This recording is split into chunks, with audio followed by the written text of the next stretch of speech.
My marbles have been in good shape lately. I haven't lost my the marbles command is very inaccurate. I haven't updated it, but I haven't lost my marbles in a while, and I fully intend on keeping it that way. So let's not do anything silly this game. But don't worry about dying. I don't expect anyone to be a pro at this. What I do expect is that you guys follow the simple rules that I've outlined, or which I might mention throughout the game.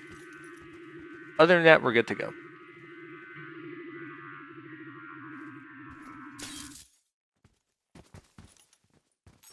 They all just spam nukes.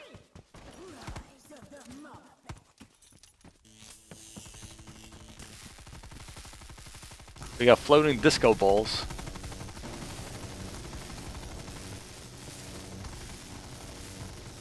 Margot's in 3 to 4 dungeons? Yeah, it could happen.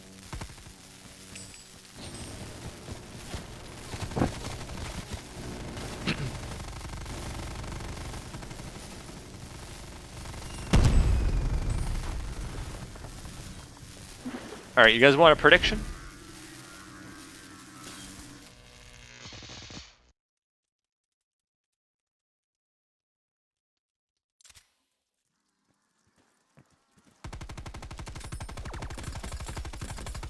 You guys have 2 minutes to answer the prediction with channel points. Will there be a Margwa in the first dungeon? So the first one we enter. Crypts of Tomorrow. Will there be a Margwa there?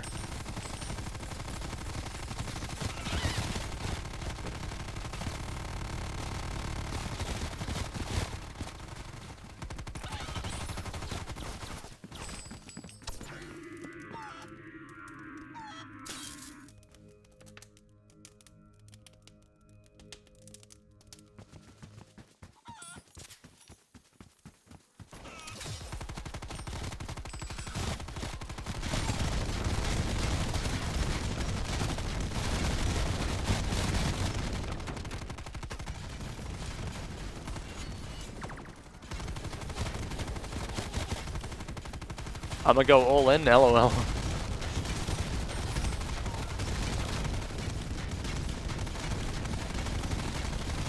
Ba, ba, ba.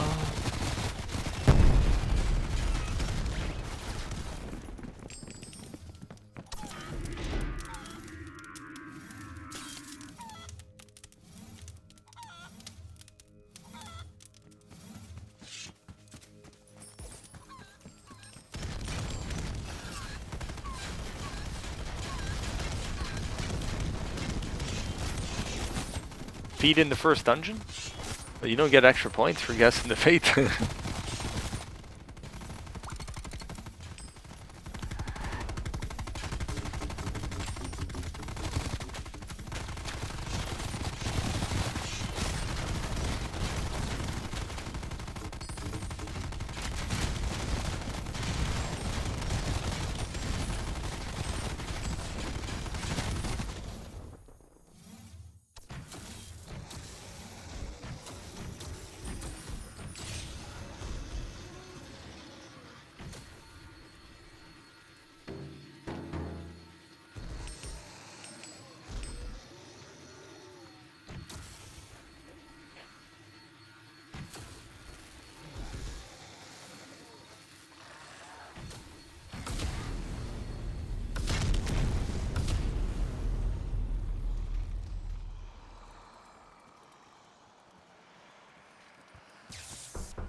Hopefully we get some keys here, because I'm sick and tired of restarting.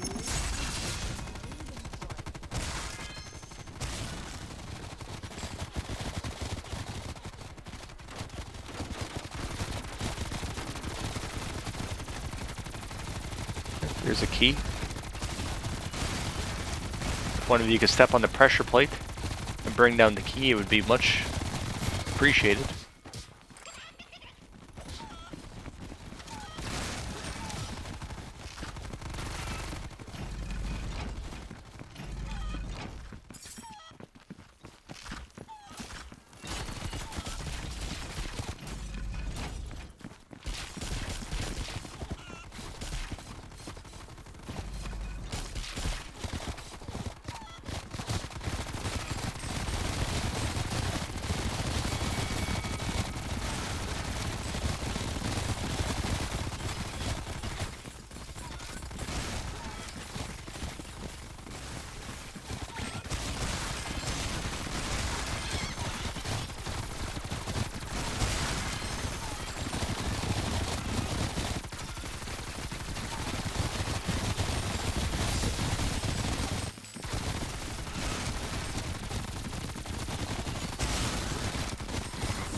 I need to start checking the arcade machine at the beginning. I never check it.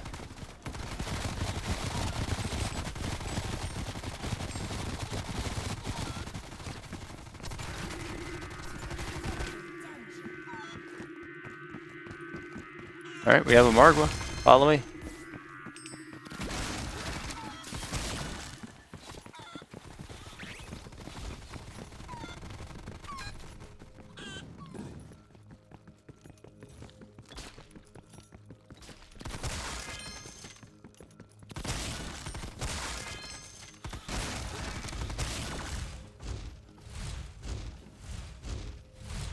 Only 27% of people said yes. Or not 27% of people, 20% of channel points were allocated toward yes. There is a difference.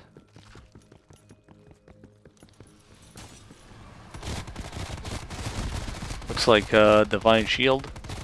So if one of you want to come over here, someone on my team, if you want to come on over and grab the stone, I'm more than happy to give it to you. I don't care to grab it in this dungeon. So if one of you could try your best to locate me.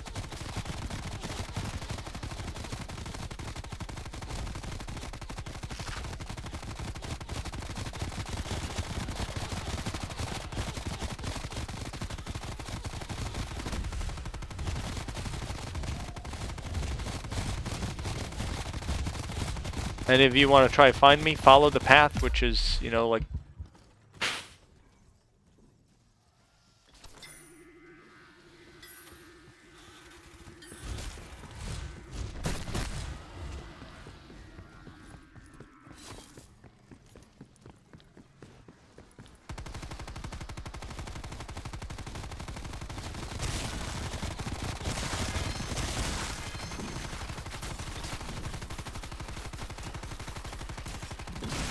I reckon everyone is going the total opposite direction that they should be going. So we're going to need you guys to try to find me. It's not the most difficult thing. You look on the mini-map, you see the path that has already been taken. You follow it.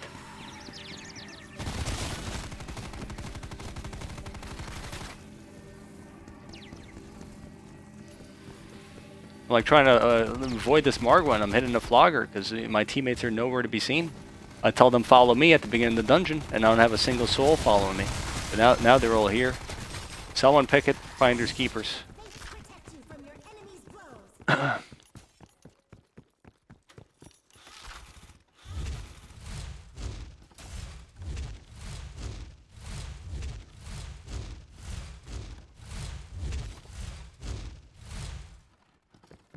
know what the fate was, I didn't want it.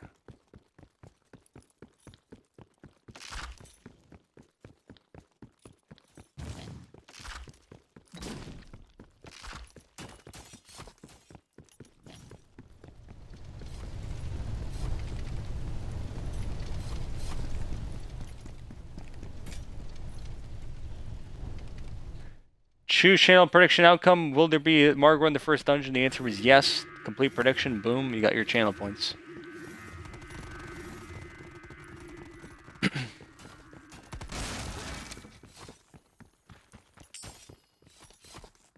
Let me just go here from now. See if there's any sort of slideaways that we missed.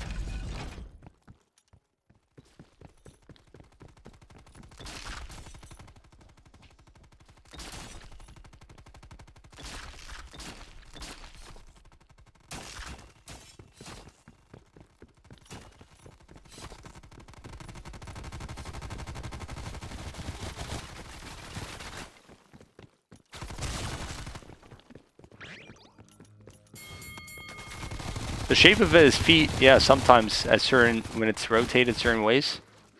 Like we had one game where we were doing restarts, you know, like a week or two ago or whenever it was when the update came out, where at first we were convinced it was feet, and then we were like, wait a second, the gems are whitish.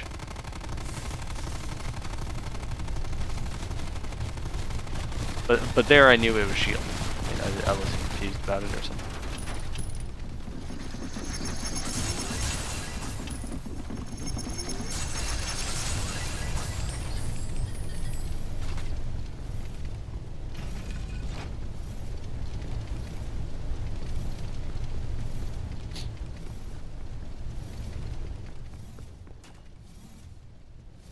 So don't go through yet. The yellow player, Martian Man, we're going to send you through one of the doors. You have the least to lose. All you'll lose is at least one speed boost pretty much in the long term, but you have more to gain. So we're going to sit on this, and the yellow player, Martian Man, you're going to go through one of the doors. Nobody else. The other guys have too much to lose. But Martian Man...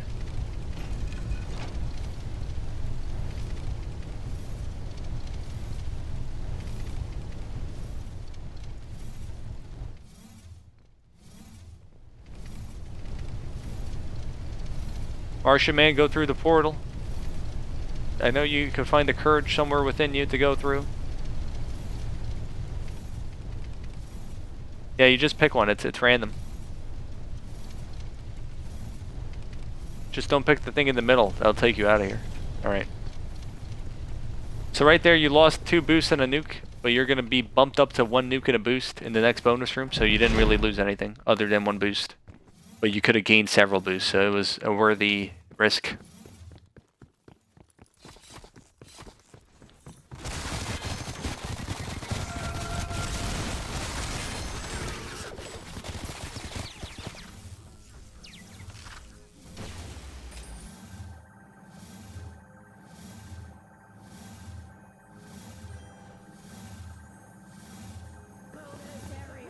See, right now you're back to 1 boost and 1 nuke already.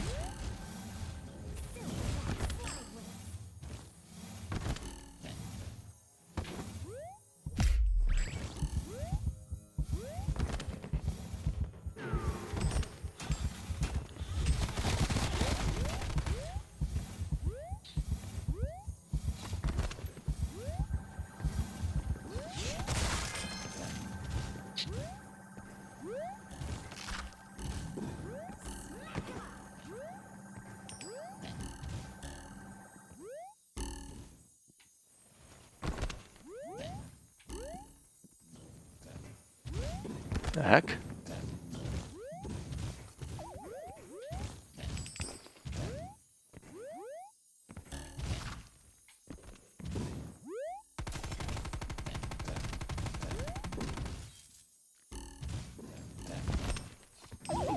Where the heck am I?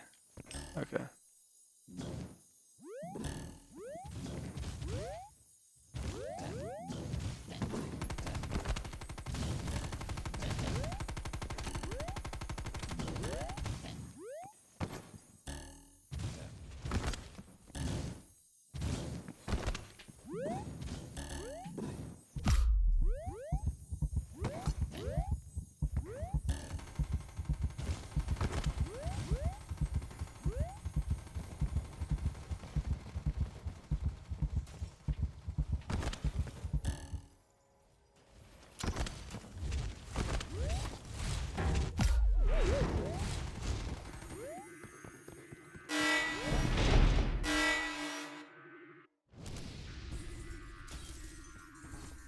Where the heck am I? Okay. I was so confused for a second. Somebody was telling me if you pick up 3 golden turtles after you leave the wild, you get a guaranteed bonus room after. How does one even come up with that? What goes through your mind to come up with a theory like that? That's like saying if Rambo has to go take a shite, you're guaranteed a slideways to the next arena or something.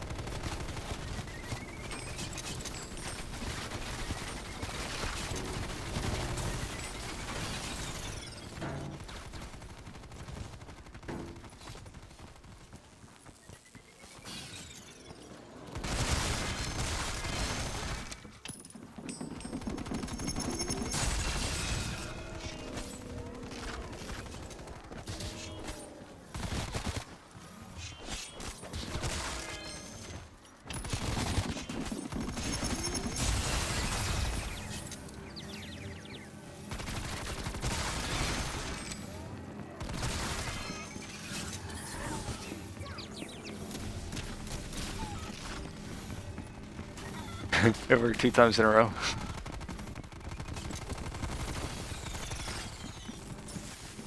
Fellas, coincidence and fate figure largely in our lives.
There's some armory down here for you guys to collect if you make a left.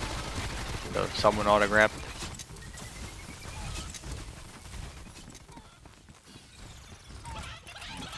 112.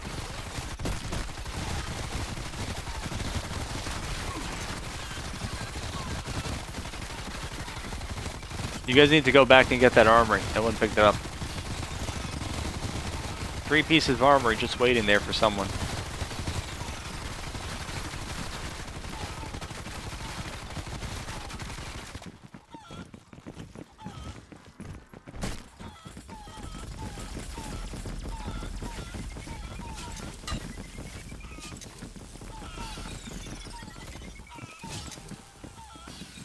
Armory's still there. Nobody's picked it up. Someone needs to go get it. Follow me if you don't know where you're going.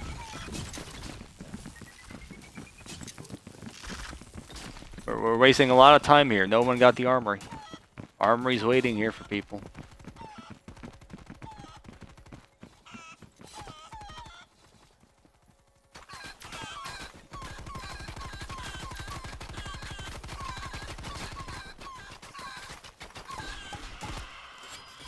Where are you guys going? My teammates, you guys are going rogue or something.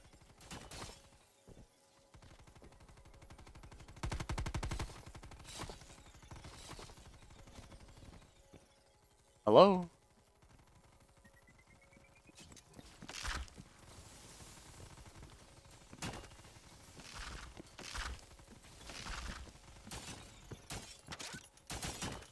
I don't appreciate wasting 2 minutes of my time in the wild because people can't follow instructions. I understand you're on a stream delay, but there needs to be a conscious effort to collect the stuff when I say so. We're wasting a lot of time. I don't appreciate it very much.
We might have to restart it anyways. We don't have a key. Which is why we don't want to waste time even further.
Well, I hate to say this, but I think we don't have a key.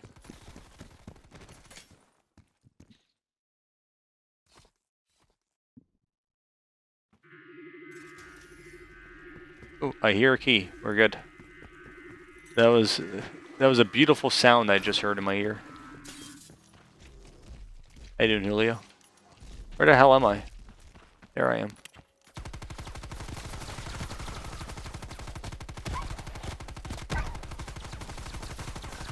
Make sure you don't blow up the cars.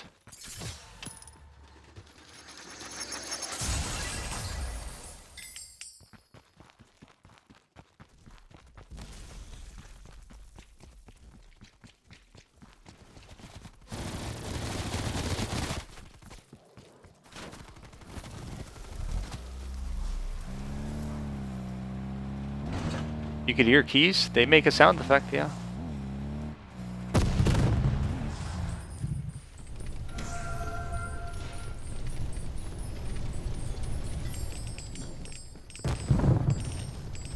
It was a beautiful sound I heard.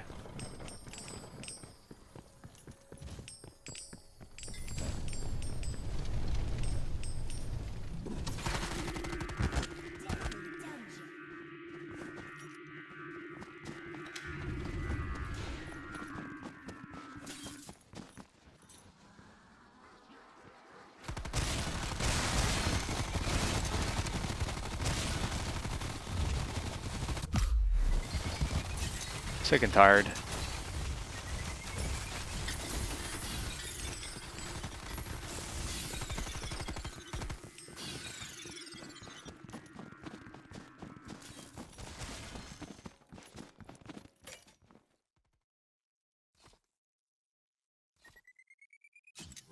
Did they nerf the elephant's ground stop attack? I'm not too sure. I know I took like no damage here, but I'm not sure exactly what was happening. So what you guys should be doing on my team right now is don't follow me. I'm going to take care of this whole lava side. You guys just go to the other side and take a look if there's any key there. If there is, you could grab it.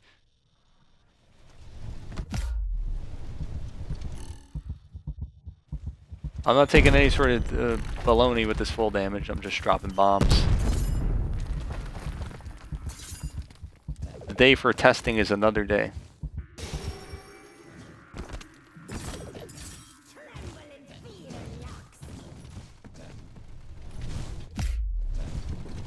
That's lovely.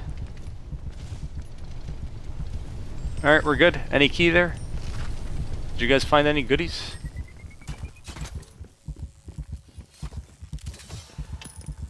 Doesn't look like it, but I'll gladly take these chests.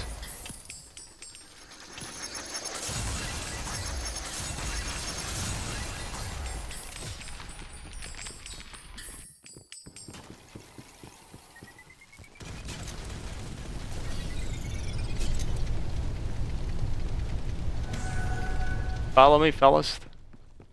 Surprised you're playing FPS mode, to be honest. Why is it surprising? I always want the best for my teammates. If I want them to get pristine pelt. And if we're doing Dark Ops inclusion lobbies, I mean, not that everyone here needs a trophy, but yeah, it's Dark Ops inclusion still. You know, we're putting them in the best chance to get it by playing first person.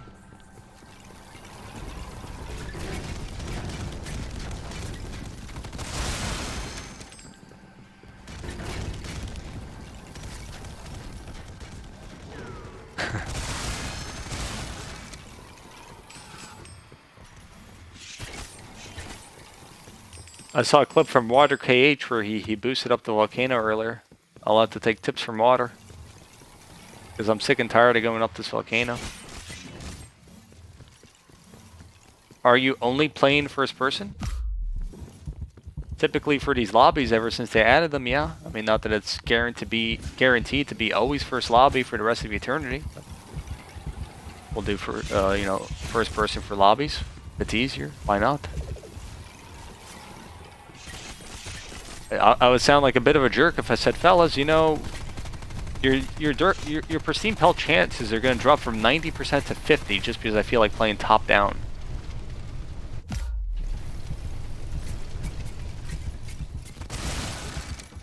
Well, that was a bit risky.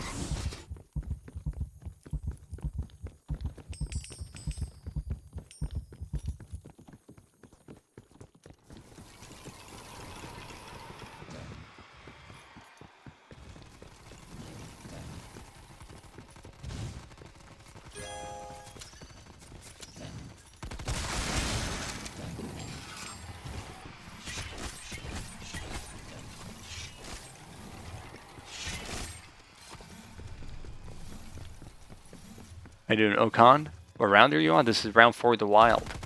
Would you guys like persistent round indicator?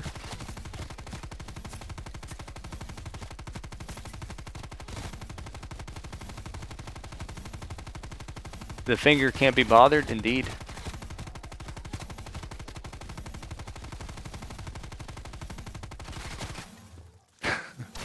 Well, some of the word pool is taken from Blade, so I can't take credit, or just other people in general.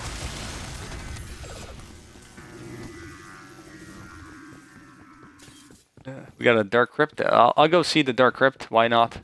I'm hurting for a multiplier at this point. But if these Nosferatus look at me the wrong way, I'm just inclined to drop a nuke and lay them to rest. Doing well, Okan.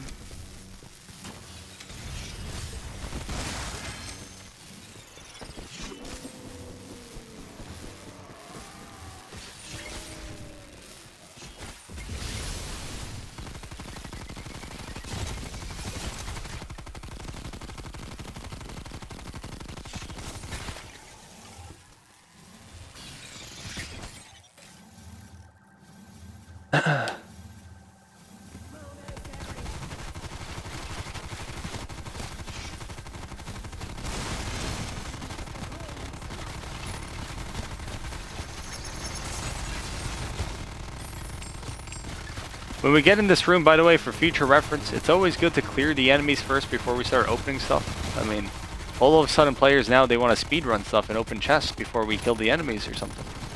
But it's best to clear them, because half the time I'm the only one fighting them and I end up getting taken out by a skeleton somehow. Because everyone's too busy opening chests that they're just gonna lose anyways, so. Take your time, kill the enemies here.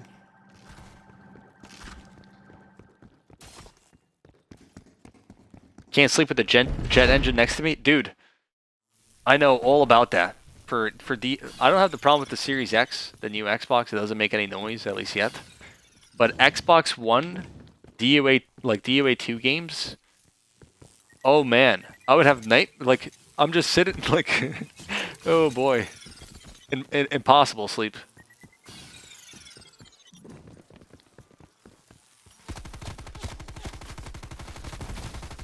You're laughing so hard? Why? What happened?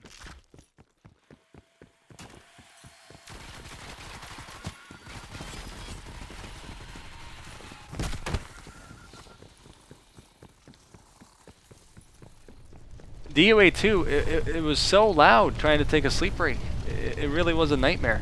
It can't be understated how much that pissed me off. There was one game I played. It was a 2-player game I played with Rios. This is like back in 2017. We were on round 131, we were taking a sleep break, and the whole game we were thinking about quitting. We were just like, oh, we should quit, like, you know, we don't have, like, this maybe isn't the best fate setup, etc., etc. So we went to take a sleep break, and we're like, alright, we'll just see if we disconnect overnight or something. But I'm trying to take a sleep break, and all I hear is my Xbox, like you said, like a jet engine. It was driving me nuts. It really was. I just got up and turned off the Xbox. I said I couldn't be bothered to hear it anymore. And I messaged Rios. I said I wasn't even going to wait to see if we disconnected. I just couldn't sleep with that thing on. I had to turn it off. Plus, it was like, it was hella hot. It was like the middle of the dog days of summer, you know. Hella hot in the room. My mates are opening chests instead of killing zombies. Every time, like, I mean, it's not just people in this lobby, but like... I shit you not, there was one lobby where I was the only one fighting the skeletons, and I get taken out by a skeleton. Uh-oh, Mr. Werewolf is here.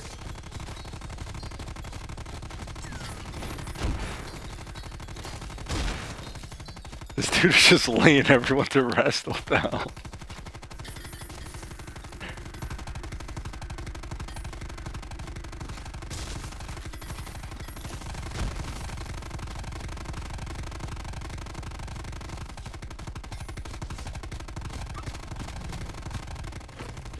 What the heck?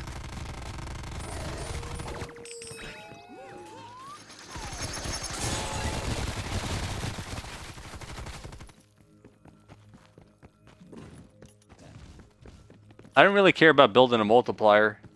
I got my 1 billion. I couldn't care less if I have a 4 times or a 5 times.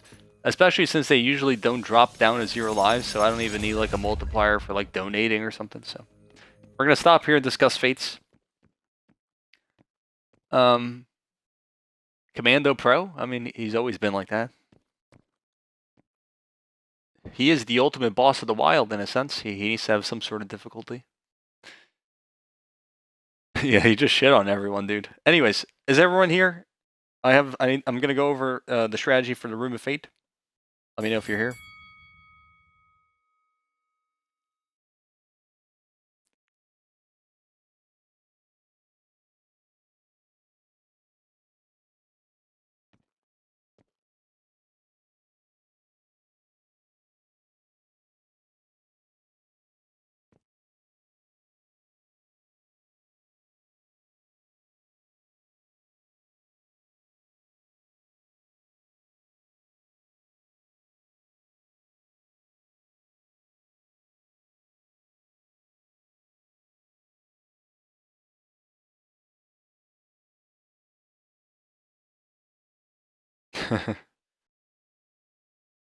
All right, Martian Man is here. Fuzzy is here. M Awesome says, "Can I use the restroom?" Yeah, go ahead. Let me know when you're back then, because I'm gonna start discussion strategy for the Room of Fate.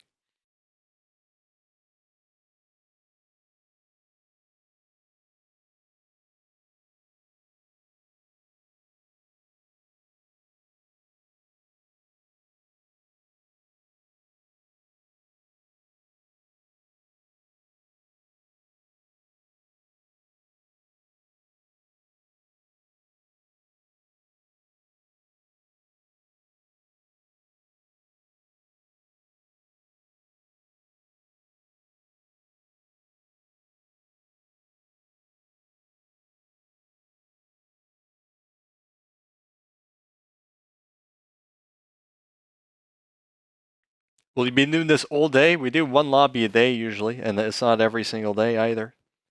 There's not like a second lobby later or something. So, all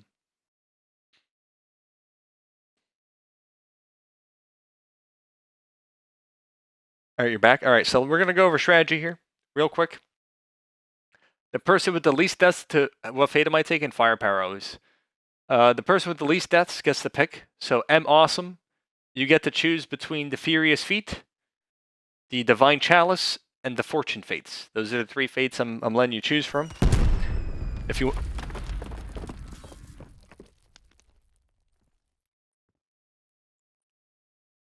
all right, I don't know if we're gonna let you pick now.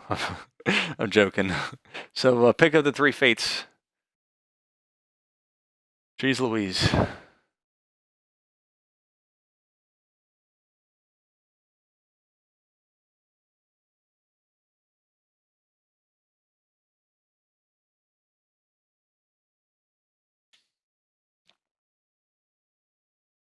He was cracking his knuckles? I think so.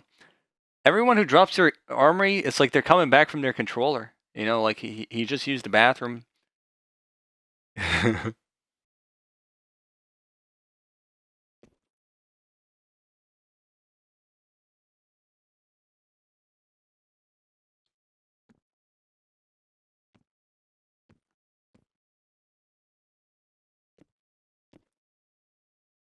Yeah, he sat on his controller. So let me know what fate you wanted the 3. We got to accelerate this process here. Feat, Chalice, or Fortune. Fortune items last longer, so it's helpful for the boss round. If you get a vehicle, you'll be in the vehicle for like a minute. It'll protect you. Chalice is nice. You're able to heal like pretty much twice as fast. And then finally, the Feat, you're able to move quicker. So awesome. Choose one of those 3 fates. I legit dropped my controller. All right. We'll add that one to the list.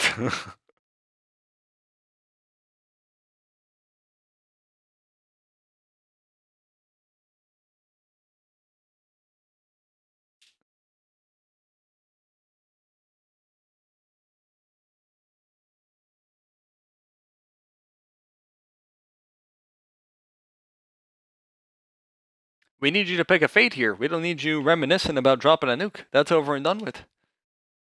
We have people pick their fates here. We're wasting some time. What were the 3 again? Furious Feat, Divine Chalice, and Fortune.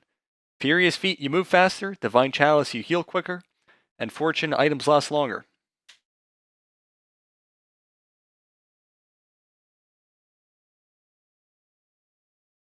Furious Feet, okay. Next up online is Martian Man. Do you want Divine Chalice, healing quicker, or Fortune, most items lasting longer? Which one do you want? Chalice, okay, so finally we'll give Fortune to Fuzzy Monkey. So here's the deal. This is how we're picking. Make sure you don't screw this up, because not only could it affect you, but you could screw over your teammates as well. We're going to drop into the Room of Fate. I'm going to pick the Firepower Stone, so just stand still until I pick mine. When I pick my fate, there's going to be green text that appears on screen to indicate that the green player, myself, picked up a fate. At that point, it's going to be Blue's turn to pick a fate. Obviously, he might not know which stone is which, so I'm going to shoot the stone that he should pick up. So Blue is picking Fortune. I'm going to blast your stone full of bullets, so make sure no one else is shooting and confusing him.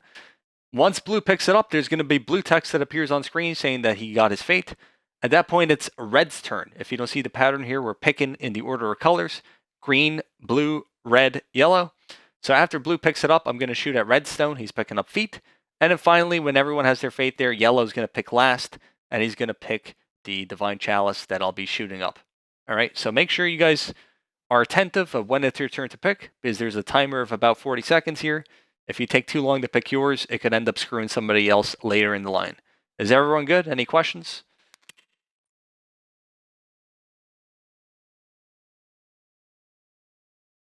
Why not Divine Shield? Well, he already has Divine Shield, but it's not really very helpful for our goal here with first person. I'll explain more in a moment, but let's just make sure we do this correctly.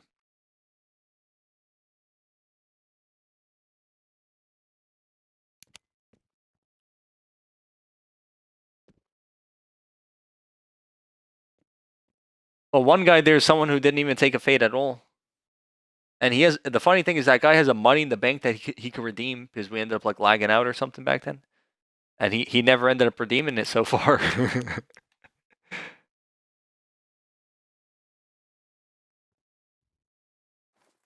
Everyone good?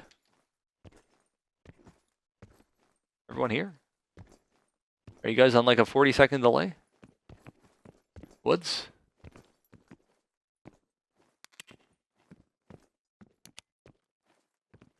Alright.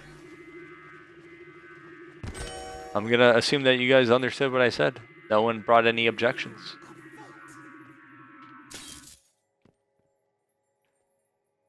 Touch a stone. Dare you face your destiny?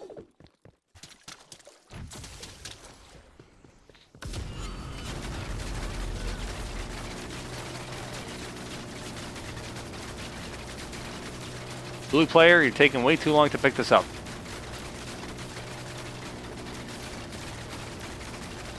Holy moly, you guys didn't understand this at all, did you? Such very lucky.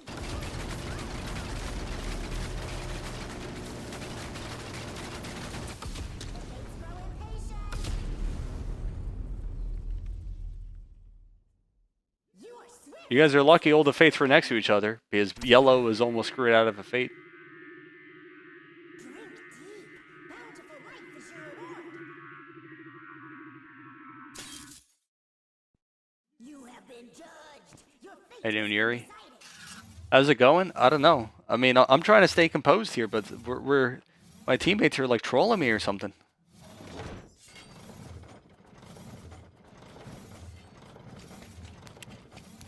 Challenge round. Prepare yourself.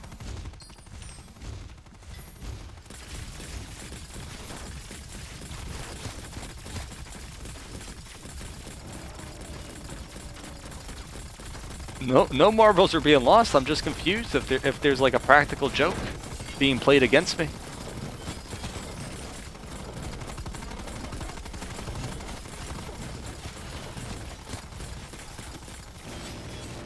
It's actually more than 3 days. I just haven't updated that command in like a week or two.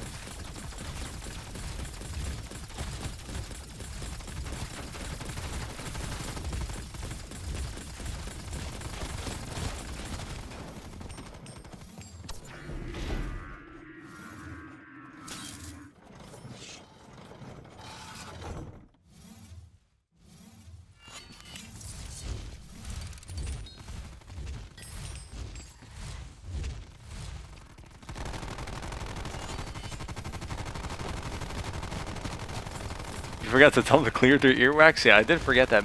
I did forget to mention that. That is a good point. Wow, I suck at DOA2. Why do you say that?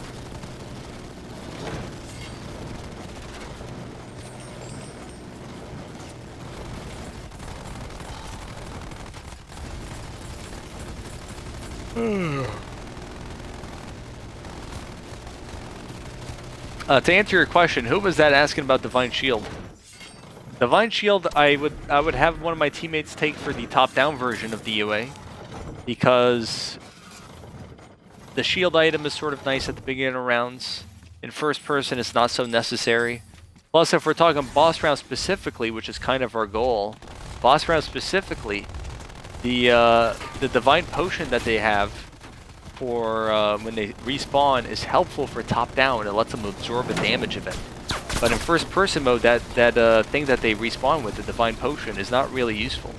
As many of you could imagine, the Divine Potion on first person, you just end up getting hit once from behind, and then it's, you know, it's pretty negligible. You see it because you could take multiple hits anyways, so it's not even very useful. So for that reason, I think the other fates are more beneficial. For example, Divine Chalice is a lot more beneficial for first-person mode, because you could heal quicker, and healing is an essential component of first-person mode. But in top-down view, you know, healing is not really crucial for my teammates.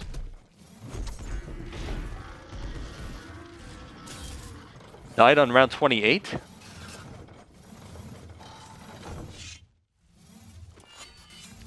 What is the most... Well, you know, you got to keep practicing. No issue with DOA1 camera. The most impressive 160 on DOA1? What, the most impressive one that exists right now? Or the most impressive hypothetical 160? But I guess if we're talking about 160s that exist, I don't know. There's a few. It's hard to sort of pit them against each other. 160s that were achieved earlier on into the life cycle are naturally going to be more impressive. They were doing 160 when others were not. Nowadays, a lot of people could do it, so the value of it diminishes.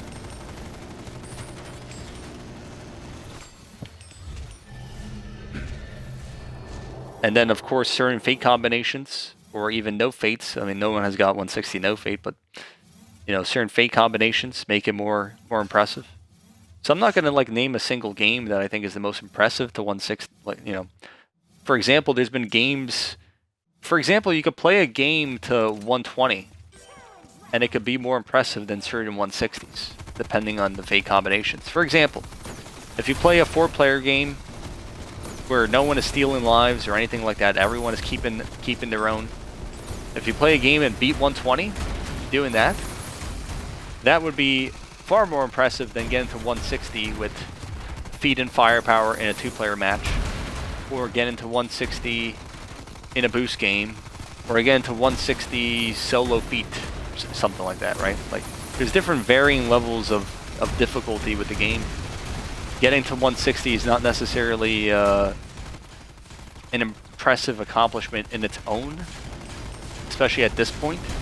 You sort of need to do something that makes it stand out from all the previous 160s that already exist.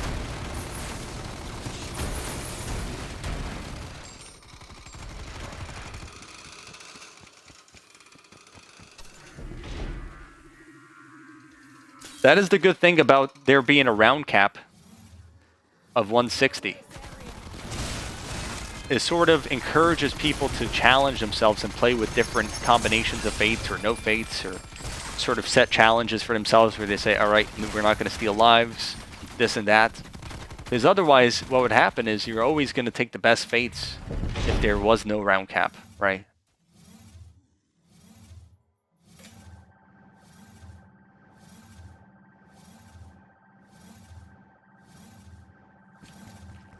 If there was no round cap, for example, I'll give you an example. Like if you're playing DOA2, you're probably going to want to take feet all the time because you want to get as far as possible.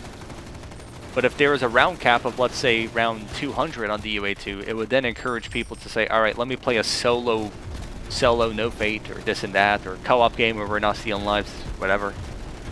So in essence, not that every DOA game should have a cap, but in essence, DOA1 having a cap of 160 is sort of a nice thing in a sense, because otherwise people would just take solo feet and you know, go to around 200 plus sort of thing.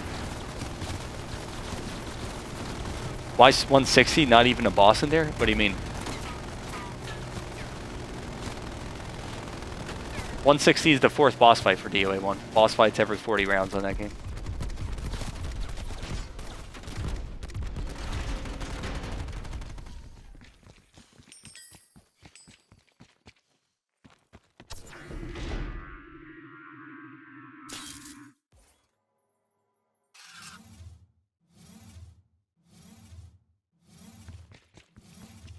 $192 is the boss, isn't it? On DOA2 is the boss. DOA1 is a different pattern than DOA2 and 3.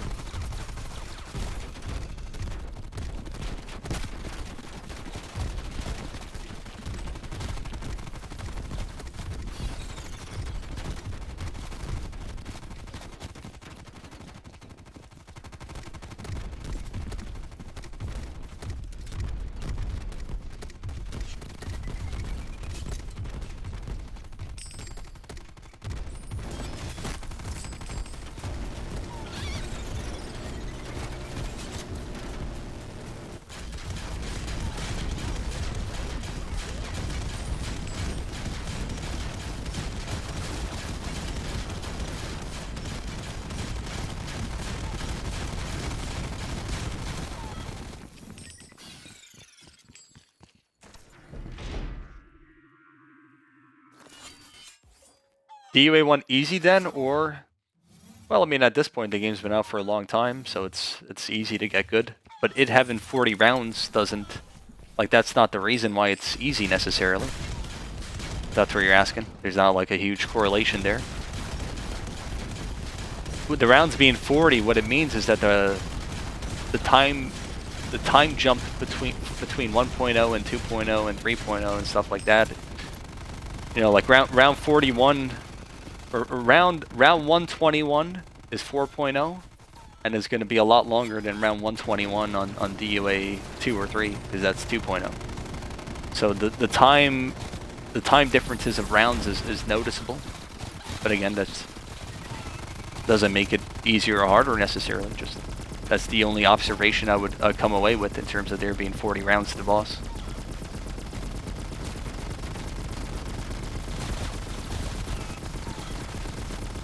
$22 levels taken off for what reason?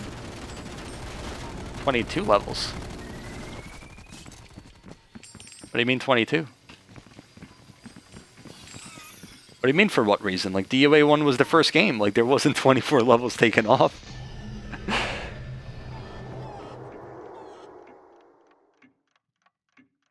24 levels added to DOA2 for what reason? Would be the way you phrase that.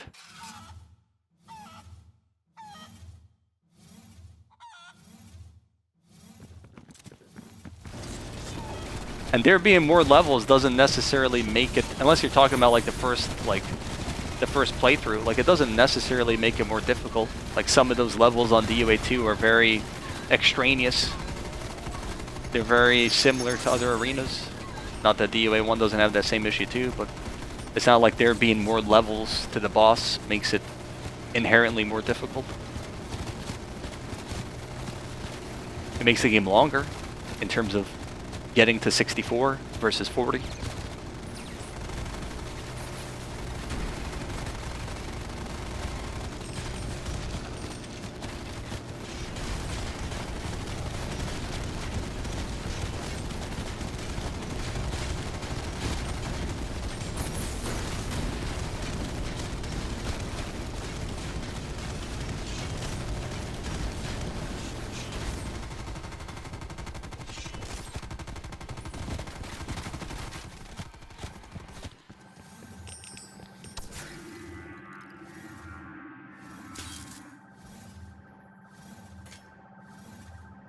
How you doing, Trenzy? Did your match meet its doom or something?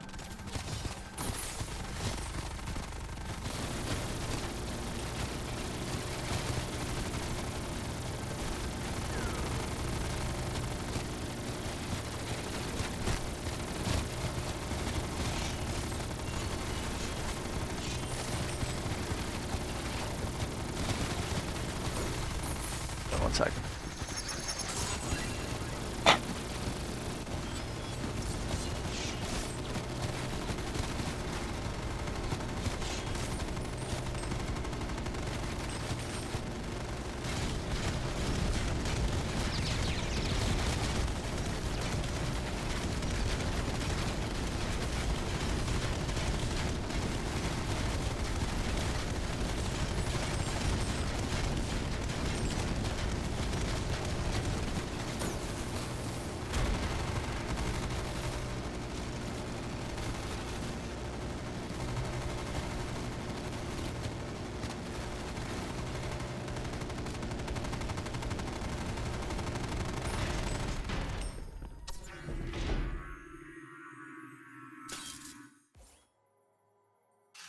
Okay.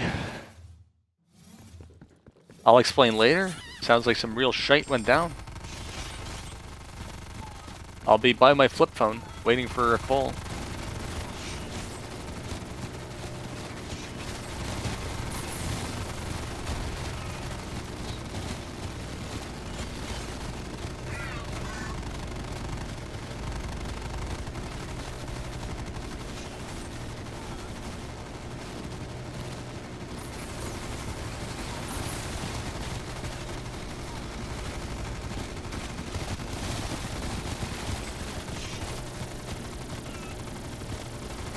What the heck? I can't call that a co-op. Damn, Adrenzi is... He's not taking any shite.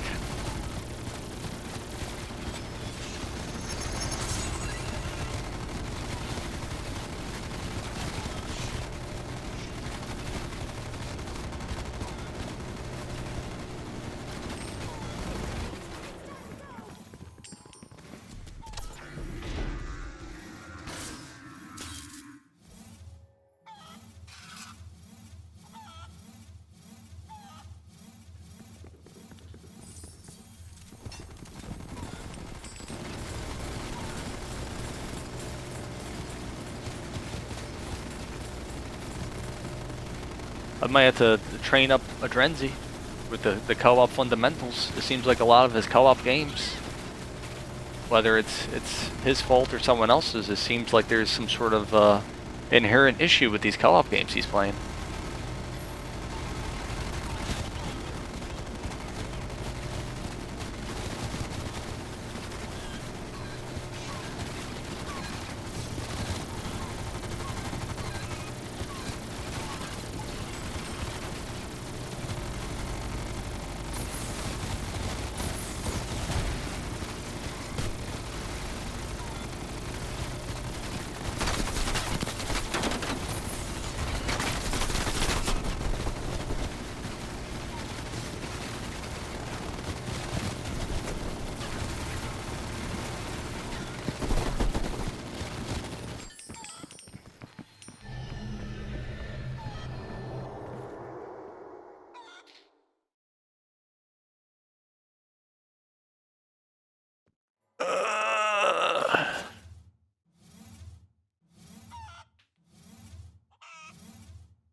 What happened to Cody?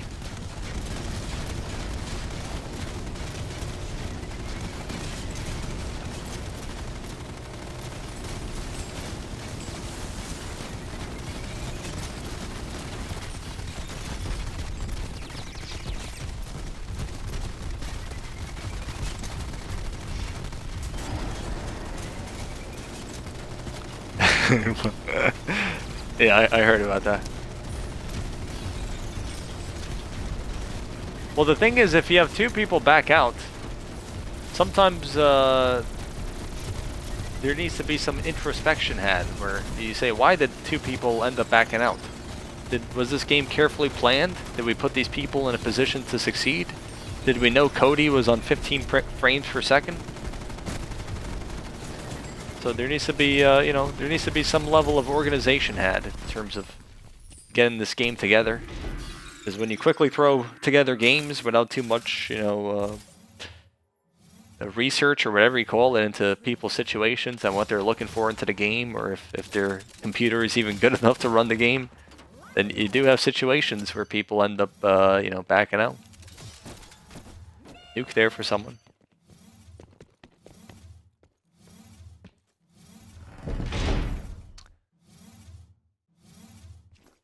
You playing 120 or 60 on the new Xbox? I'm on 60 hertz.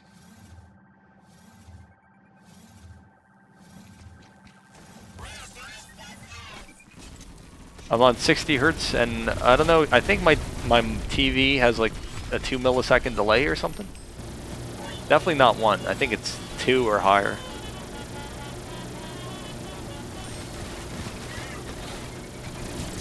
Game kept crashing, really?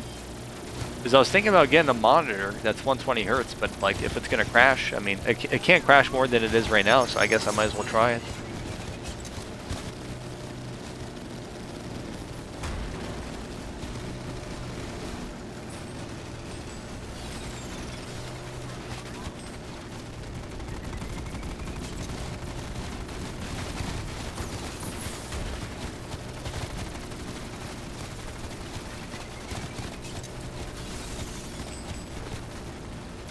I might just get a new monitor and try it out. If I don't like it, I'm just gonna, return it within a month. But I might just try it out.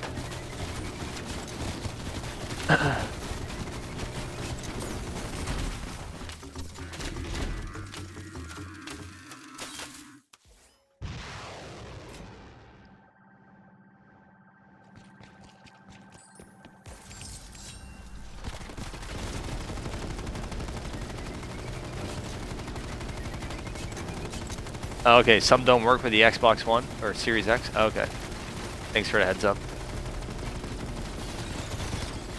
I'll look into it, and even if for some reason it didn't work, like the worst case scenarios, just like I could just do a free return. It's not like the end of the world, Like I don't really have a problem with my current TV. Like it's fine. I've been playing on it for 7 years.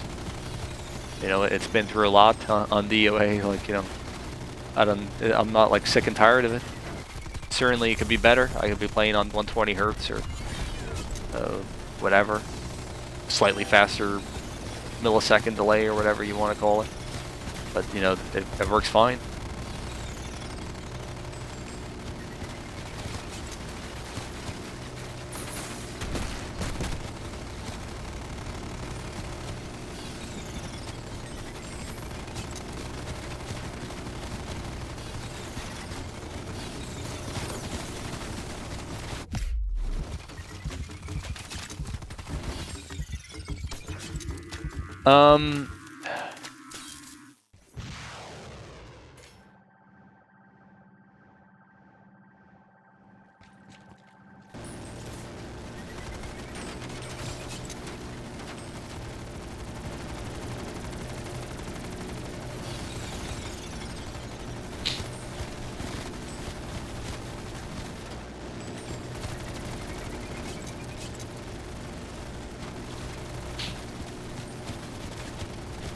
Yeah.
Someone clipped the triple kill with the werewolf.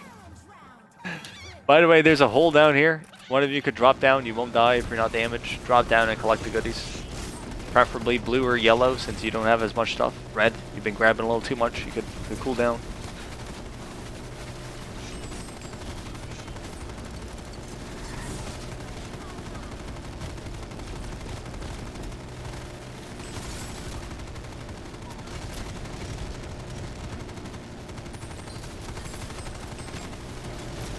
$2025 DOA3?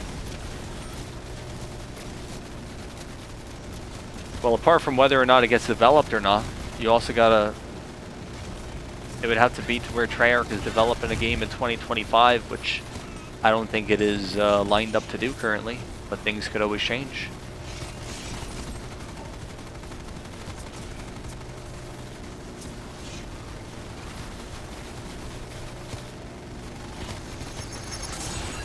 For example, the crazy thing is COD 20 DOA3 was like not even supposed to be out this year in a way. You know, if in case you guys don't remember, COD 2020 was Sledgehammer's turn, but they had such a shite show. It actually was going to be Raven Software, the people who do like Warzone and stuff like that, and they did the Cold War campaign. It was supposed to be them and Sledgehammer together on the project. But there was such tension between the studios that Activision came in. They said, you know, you got to let the big boys get the job done, and they brought in Treyarch to take over the project. So Treyarch's game wasn't even supposed to come out until 2021. You know, like several months from now, sort of thing. So, kind of funny to think about.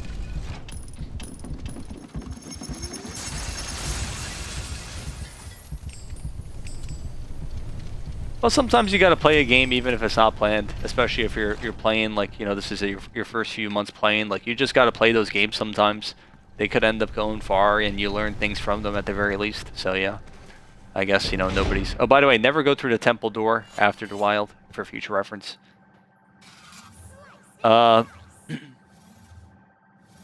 in a game like that, Adrenzi, if you weren't satisfied with the way it came out, there are always some lessons to be learned, as long as you're willing to learn them. Not necessarily about how you played or anything, but, you know, it could be about how you played and other people, and a combination of the two. It's always good to reflect on it and realize what went wrong and what went well, and apply that to your next match. When I started playing DOA, you know, I wasn't always carefully planning matches. It was sort of just like, oh, let's...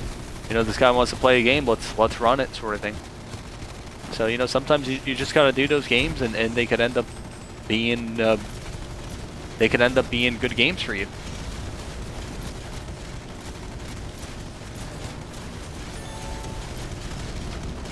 You know what went wrong? You started playing DOA. Yeah, that's the precise moment that you slipped up.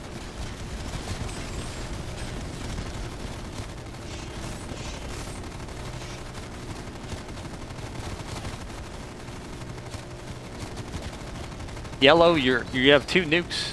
You definitely have a lot of time to max them out, but always be on the lookout for them on the map, you know. Keep an eye out. Pick them up if you see them.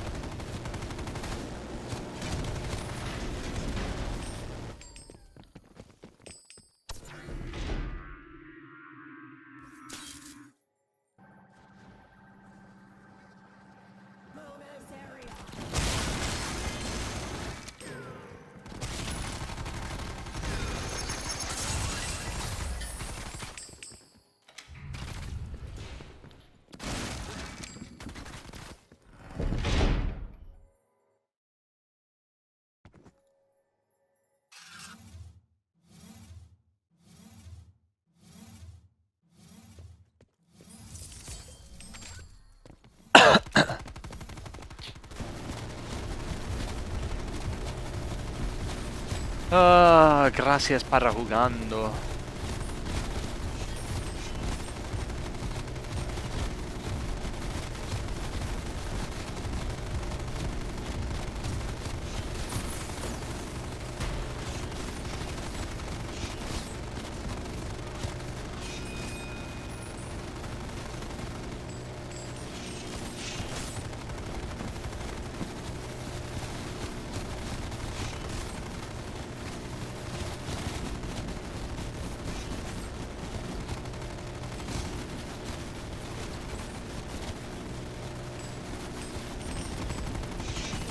Well, Dolphin game over on 28. I must warn you. You got to make sure you have room in your backpack.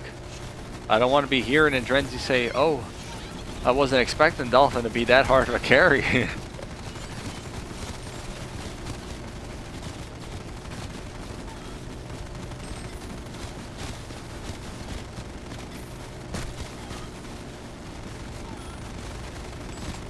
The Summer War? Maybe the Silverback Summer Smash. Oh yeah, Advanced Warfare 2. We're getting at that point where people are now nostalgic for Advanced Warfare. Does anyone remember Fave for No Exos? Surely some people remember that phrase or meme or whatever you want to call it. Fave for No Exos.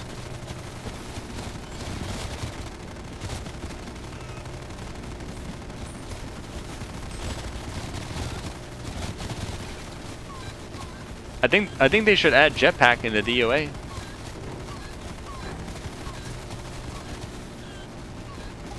Like for first person, you get trapped and you could just jetpack your way out of there.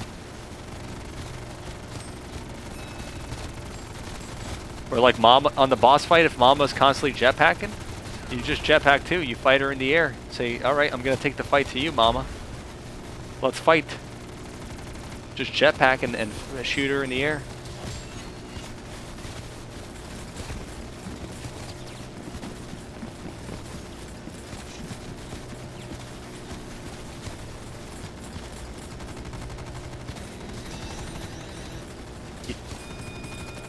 Well, in case you don't remember, on Twitter, people, you know how people nowadays on Twitter, they're always like replying with like the same phrases and stuff, like, oh, like, dead game and things like that. Well, back then, people on Twitter were saying fave for no exos. You know, no exosuits. And fave back then was the like button. Instead of, you know, nowadays on Twitter, you have likes. Back then, they were favorites. So people would ask for, you know, favorites on their tweet. Obtain the Mama's jetpack after defeating her? I think, like, maybe the 9 times, maxing out your 9 times is just a jetpack.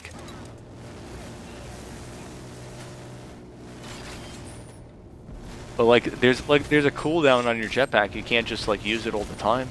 It needs to refuel.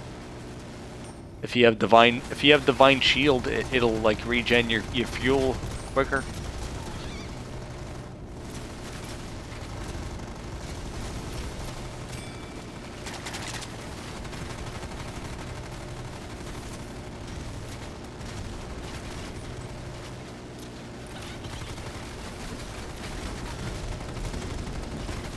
Nah, Fortune. It's more of a divine shield thing, I think. Like the jetpack is kind of like, I don't know, like a shield item of sorts.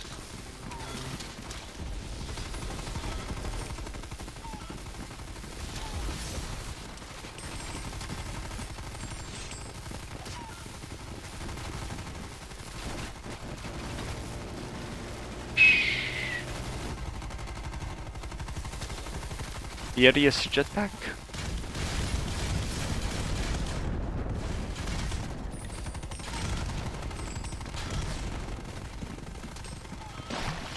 It would be pretty cool, just like you could get through dungeons pretty quickly. You could just like jetpack over to the other side of the wall and, you know, snatch up that Margwa stone. On top of a rocket? I mean, hey, why not?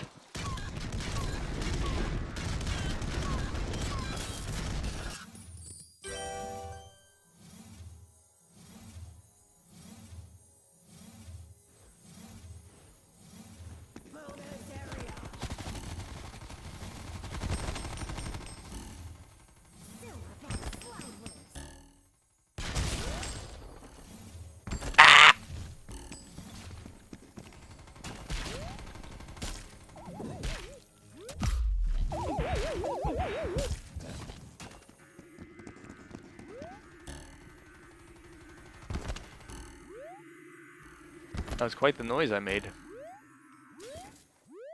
I was kind of impressed with the way it sounded.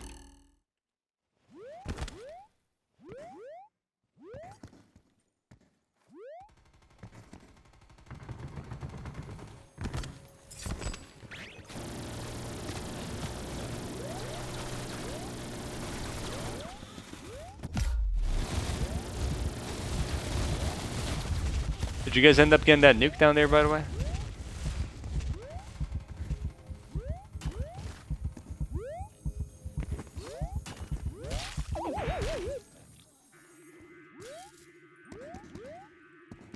Yeah, I'm gonna assume you did.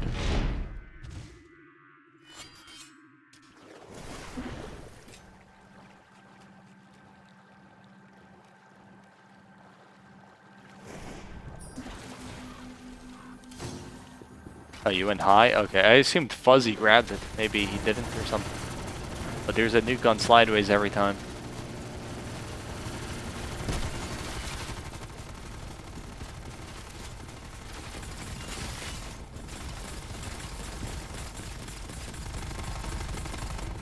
In case you're wondering, Red, why you have 10 speed boosts and 10 nukes, it's because the Furious Feet gives you 10 boosts, Divine Shield gives you 10 nukes, Divine Chalice gives Yellow 10 lives.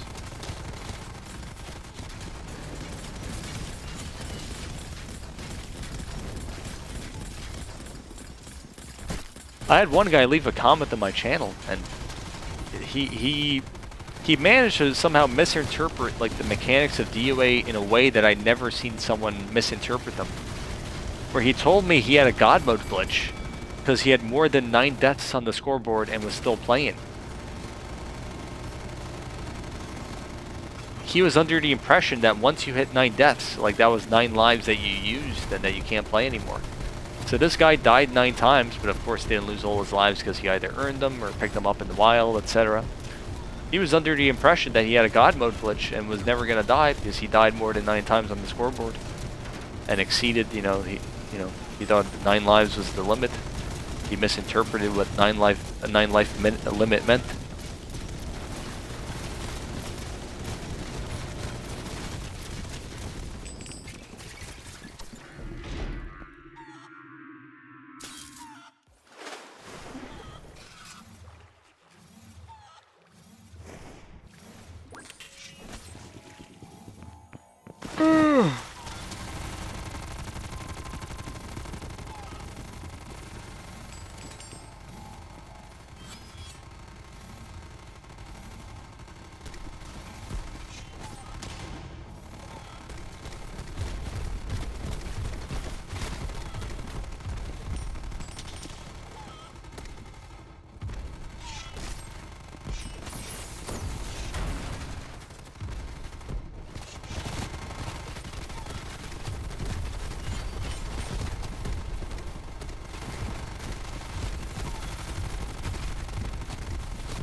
It's a snooze fest out here, ladies and gentlemen.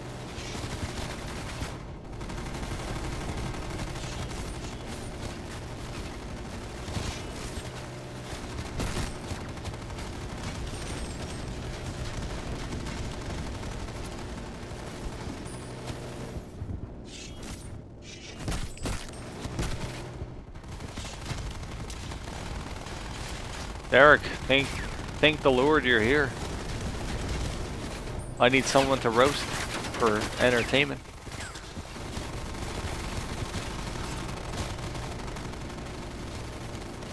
Look where you're doing an open lobby? Well, if I tried a high round game, that would be even more of a snooze fest.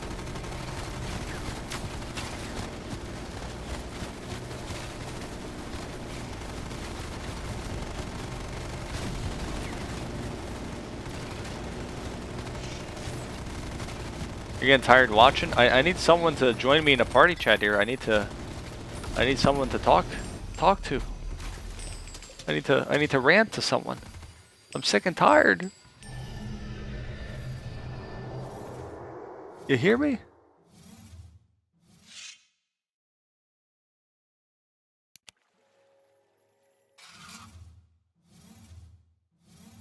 Alright, so as soon as we kill this guy, the round is going to end, so make sure you concentrate your fire on shooting him.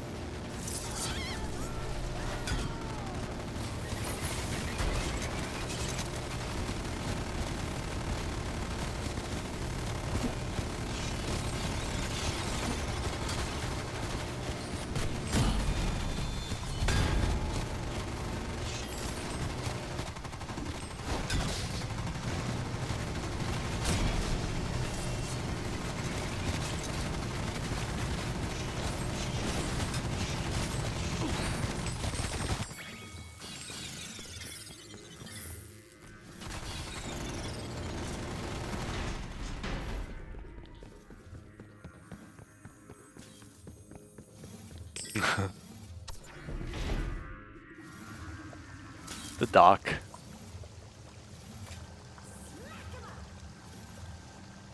Some people have been playing first person mode, Derek. Raffle Waffle's got pristine pelt by himself.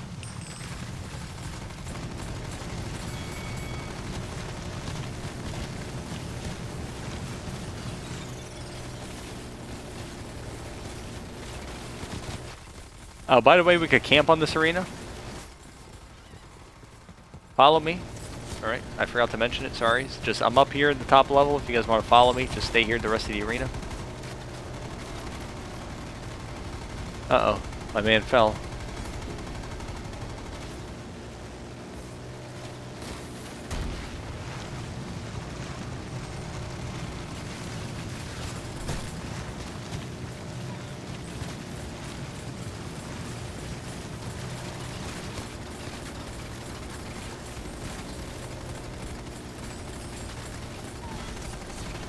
Are you doing DOP, first person with Chalice OP? Yep. Where'd you see that about Raffle? Oh, he was streaming like DOA when it... There's like, they added it to first person mode a couple days ago, and along with that, they started like promoting it more, so people like finally realized it was a thing, I guess, first person. So him and Noah J played a game, but Noah J ended up leaving at like 40, so Raffle continued on, beat the boss, and then got the pristine pelt as well. Probably on his channel, like one of the streaming thing.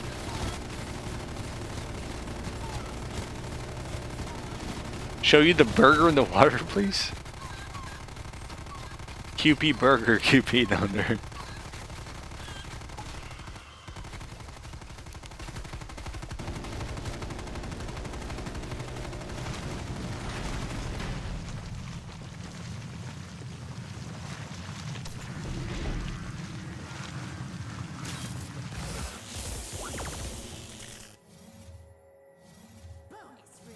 Ooh. 2 nukes here. Make sure you grab them yellow. 1 more back here, and 2 speed boosts. There's a nuke right over here.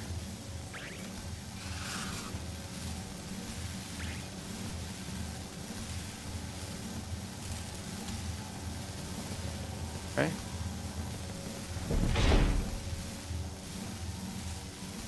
Yeah, firepower is pretty good for the boss's DOP.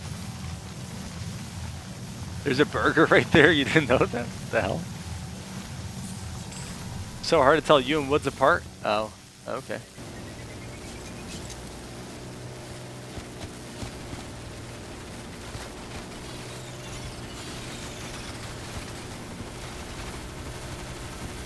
Again, we could camp on this arena. Someone mentioned the chat, and I saw it somewhere too, but this guy's from like Dead of the Night or something.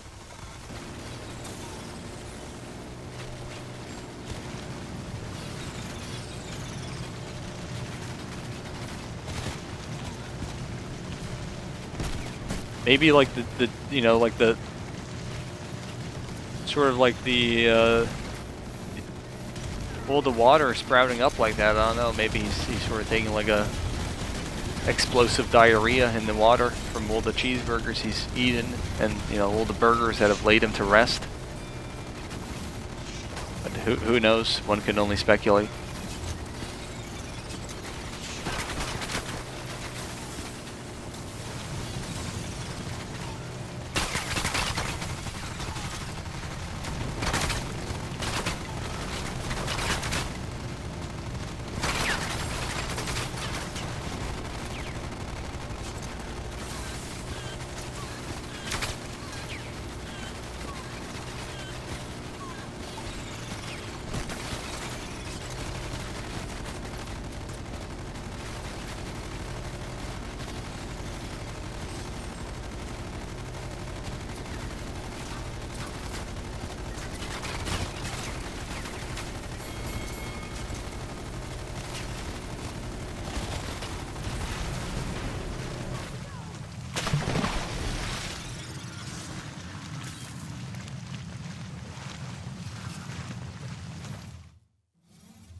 I gotta try swimming here.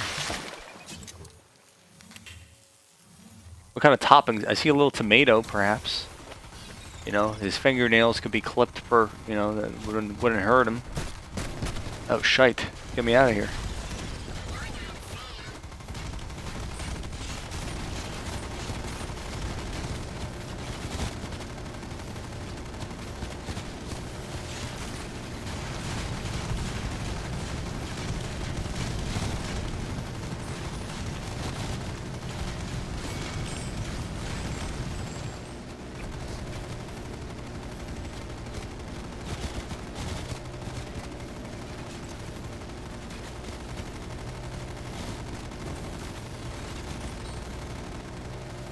The burger's a trap? Yeah, I think so.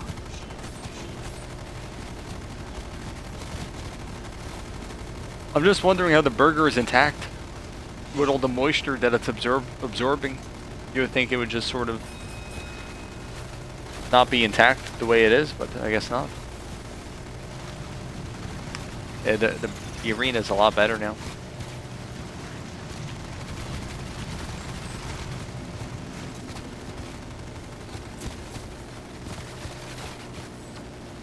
Well, perhaps there's some sort of meta commentary going on where, you know, like this is a danger sign, right? Like there's a skull that says beware, don't go in there sort of thing. Oh, shite. Maybe it's some sort of commentary that, you know, like, is if you go in there, like, you could die, right? Your character takes damage. Maybe it's trying to tell you that, like, too many burgers are gonna kill you. You know, you can't be eating fast food all the time, Drenzy. You need a healthy, balanced diet.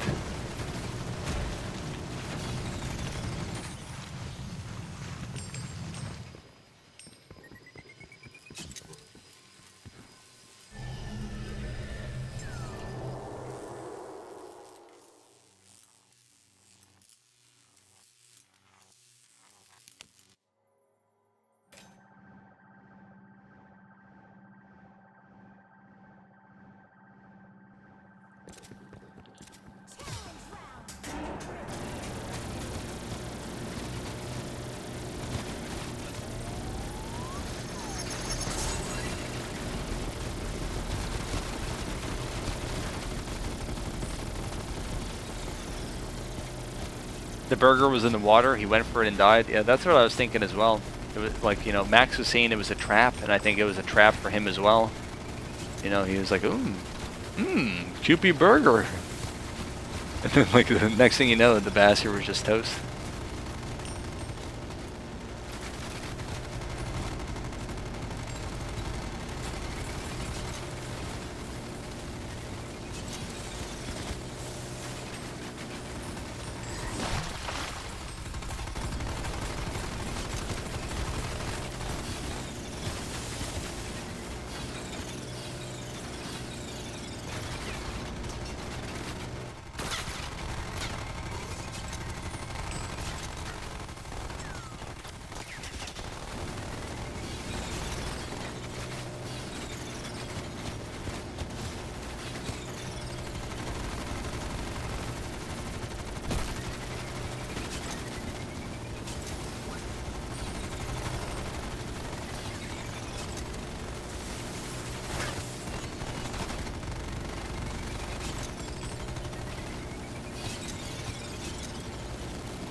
Wait, hold up. How did Cody Time Warp play on 15 frames per second supposedly, but watch all these streams where people are not playing at 15 frames and not notice that something was there's some sort of disparity there? How did that happen exactly?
Okay.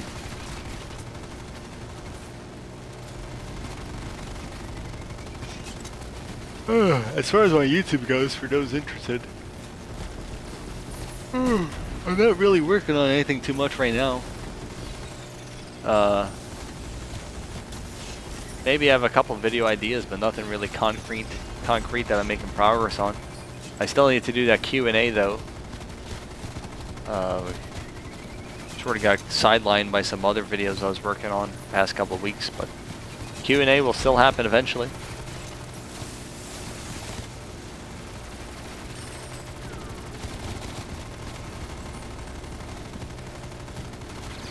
Maybe it was a human and the ether turned him into a dinosaur. Is it even? I guess it's a dinosaur. I mean, I haven't had a good luck, but it could be like, I don't know, could it be some other creature of sorts? I mean, I guess it's a dinosaur. I don't know. I can't say I've put on my glasses and taken a look.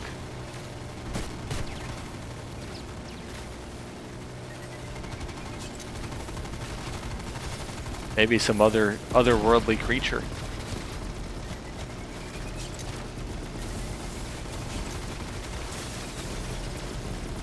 Lethal Cherry says, I finally had a chance to play this game. Played yesterday and for the first time ever made it to the end, but to round 62. Just me and another person. Were you playing the first person mode, Cherry? pretty good if you got that far, and you know, a couple more tries, I'm sure you guys could, you know, beat the game. So just keep grinding. You got it.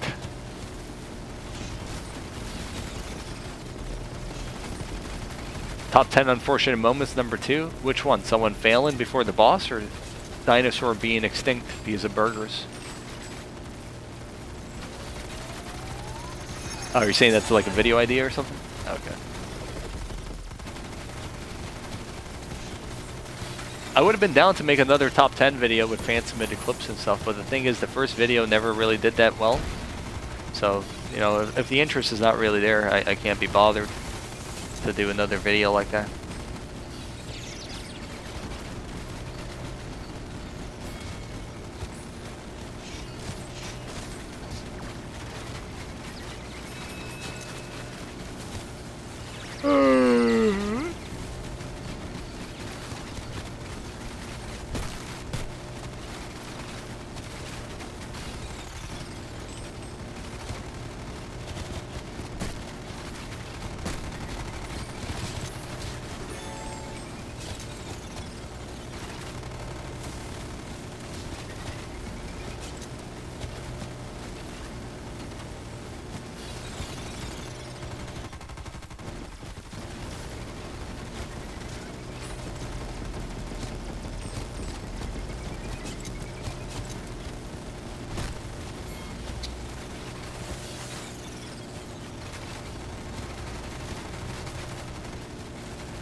Glad you liked it.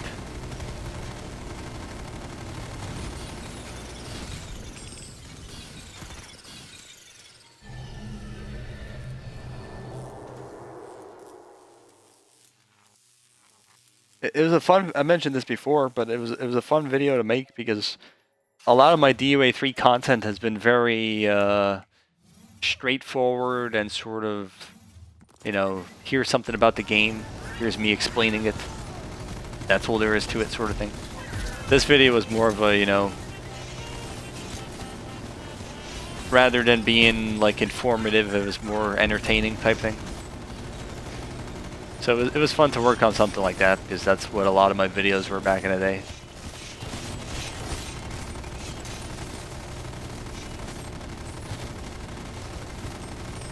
But naturally, something like that is not going to appeal to as many people. They're not really in the mood for like DOA, like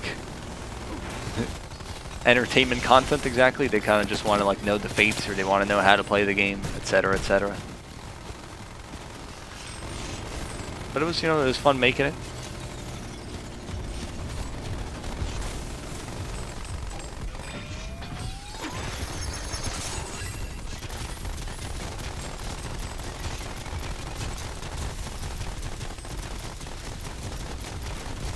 We need a Ram Zero QP Burger podcast.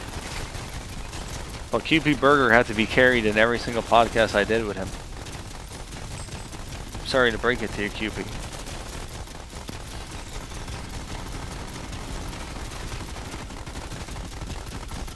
But we did try doing a podcast before DOA3 came out, but he was sort of snaking me in Frenzy constantly, so we had to do it without him. Although there was well, the thing was, to be fair, we had trouble aligning the three of our schedules together for a DOA3 podcast. For example, there was a time where me and Derek recorded a podcast, and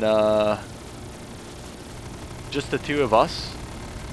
And I think that still is somewhere in my laptop. So I mean, maybe we'll have to like, you know, pull up the file and watch it on stream sometime. But there is like me and Derek back in September talking about the UA3, I think. But then I ended up doing the one with Frenzy, and that was the video.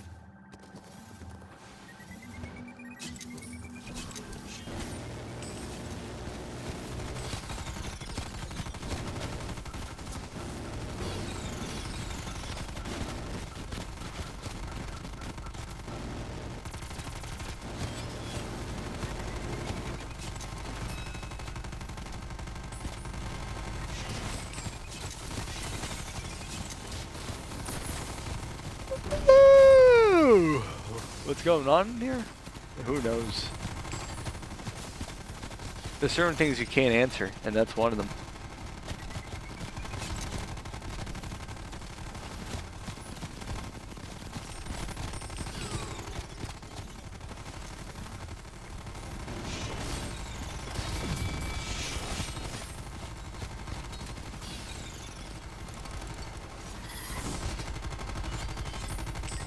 Are you playing a 4-player first-person mode with Water, KH, Quadratic, Prism, and Freedom? Is that what is going down?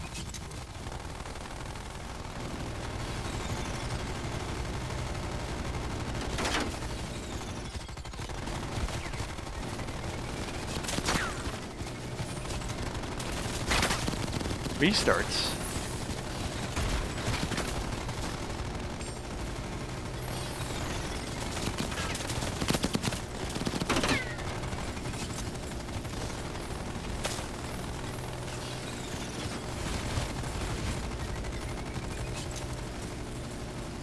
Oh, man.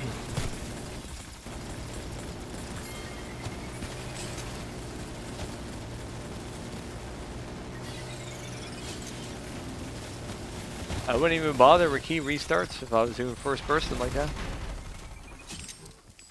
There are plenty of good fates to go around for everyone.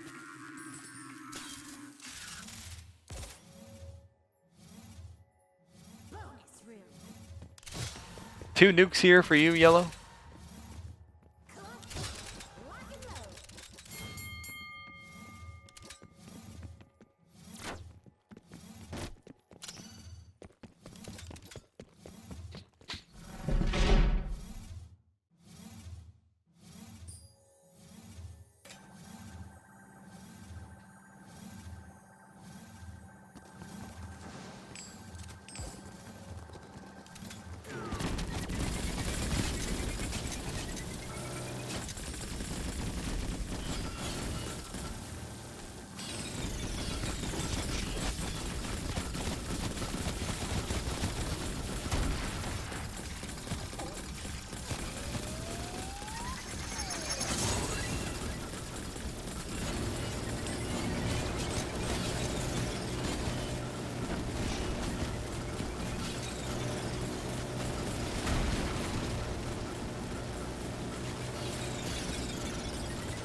Speed boost here for somebody. Alright.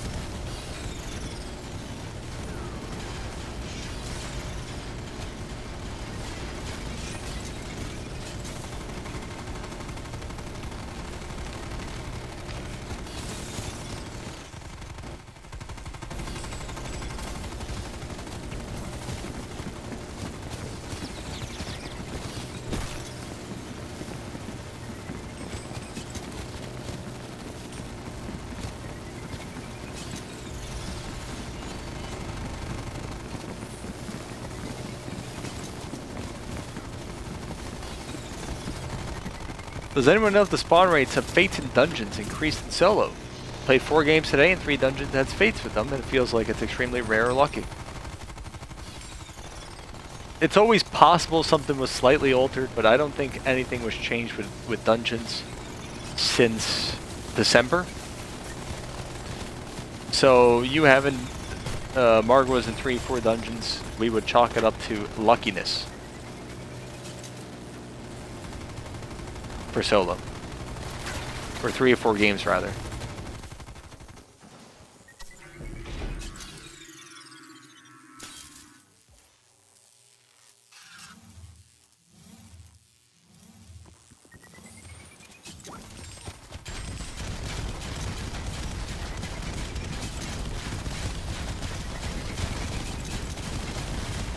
And by the way, for people who've been having issues with invisible zombies or something, invisible crawlers, apparently some people are speculating that it's related to playing with graphic content reduced. So you might want to play it with it enabled. If you're having issues, play with it enabled perhaps until it's resolved.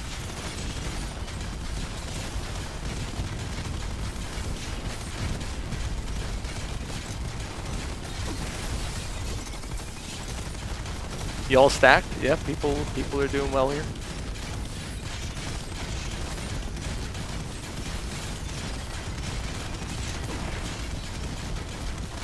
As we say that, 2 people drop like flies.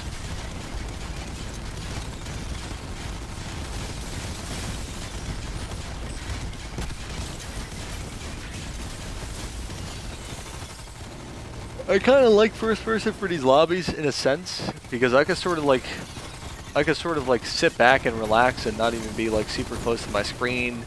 I don't need to worry about not seeing a zombie because, you know, my screen, I'm not too close to my screen or something.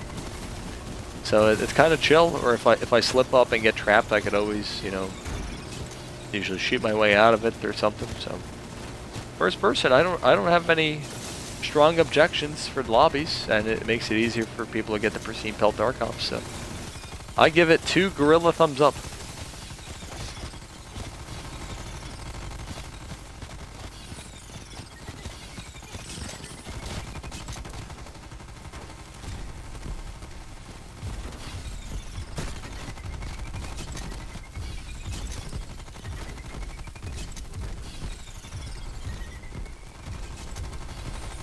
Yeah, 4 hits to die.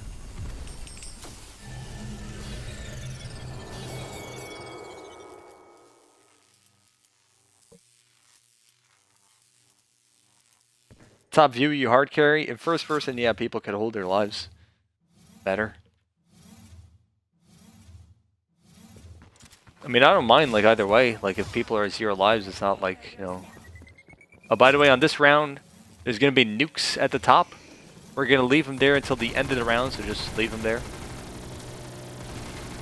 Or if you want, yellow is the one who needs nukes. Yellow, if you want, you could boost up the waterfall if you know how to do it. If not, you can wait till the end of the round and I'll show you. But basically, you just align yourself with the middle of the waterfall and boost up and get the nukes. But you can wait until the end of the round if you want. Anyways, the strategy for this round is just always be on the move. The meeples won't one-hit you, so just sort of run around. Sometimes you might not want to even shoot. You just sort of focus on surviving.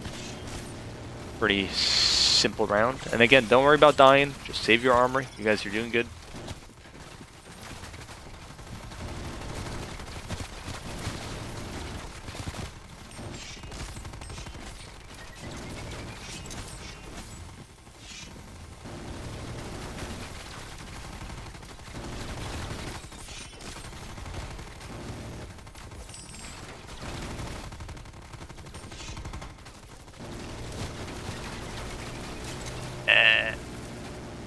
How you guys doing?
Red doing good on score? Suppose he is. He does have 2 fates as well.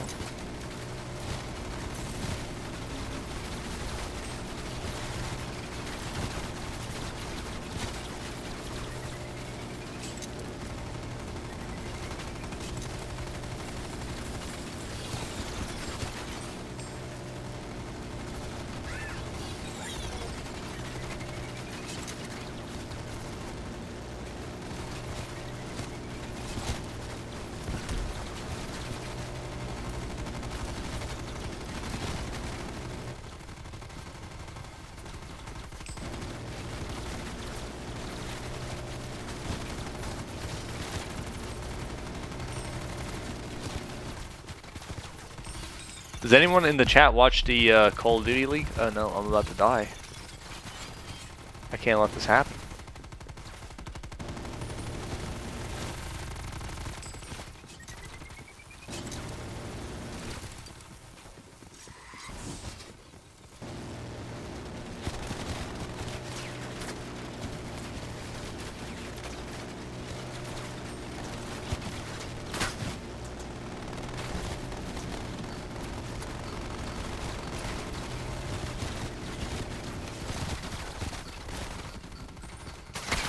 And in tinfoil, CDL. Well, there's some action going on. Isn't today like the final day of like the major or whatever it's called?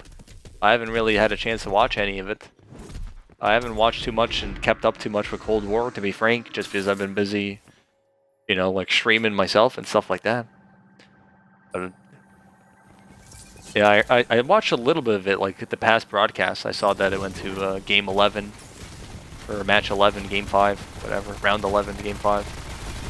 Oh, by the way, camp in this corner, everyone. I know there's a stream delay, but the corner over here, make sure we're all camping. Seems like you guys get the memo.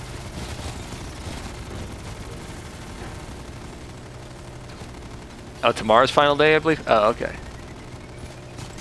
I guess that makes sense, like Sunday. A Clayster fan? I started watching in BO2, but I wasn't like an avid fan or anything. I just was like... That's when I got into Twitch. I would like see Nadeshot stream in BO2 back then. So I was slightly into it in BO2, but not very seriously.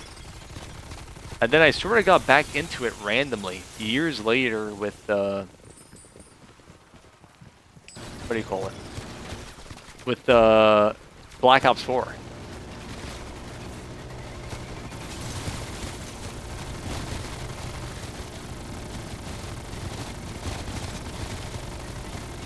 Clayster, I'm not like, I don't mind Clayster exactly, but I'm not like, you know, a huge fan either.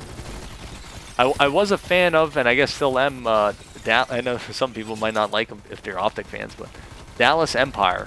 I've always kind of liked Krim, just Krim and his bullshit. He's kind of just funny. So I was rooting for, you know, Krim and Clay, sort of like the veterans on the team with Dallas last year. But now that it's just Krim there and Clay left, I don't know if I care too much about Dallas as much. I mean, they might still be my favorite team, but I don't know. Like, I don't really have a strong favorite, really. Optic is sort of a weird situation where I've always sort of disliked them because they're sort of like the most popular team. They're kind of like the New York Yankees or something. But at the same time, I still occasionally will check out their content and think that some of them are like funny and stuff like that. So it's kind of like a weird thing where like I kind of don't like them, but also at times I do.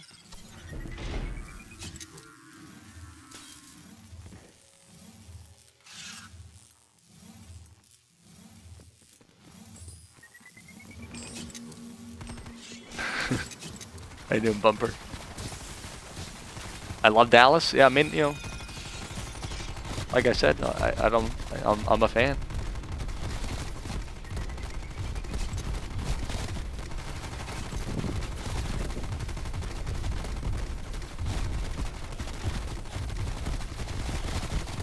Fizz, cross-map nade on Dome. Oh, okay. I wasn't watching back then, but you know, I am familiar with a lot of the names. Fizz, R.I.P. Fizz.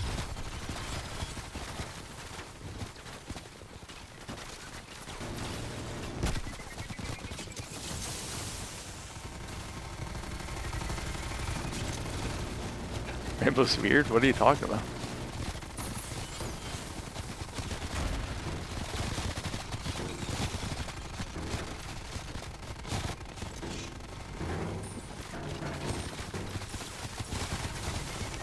I wasn't like watching too much back then, like I said, either, BO2, but I have a lot of respect for like the Cole Dynasty, like the team from like back in like, you know, BO2 and I guess like Ghost as well.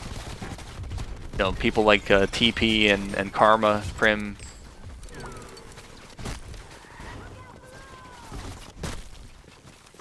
Damn it.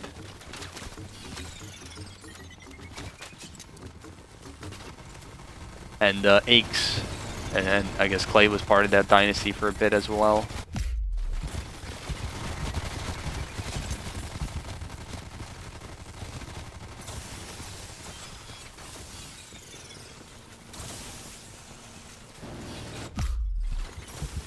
Sick and tired of this baloney. Get me out of this mess.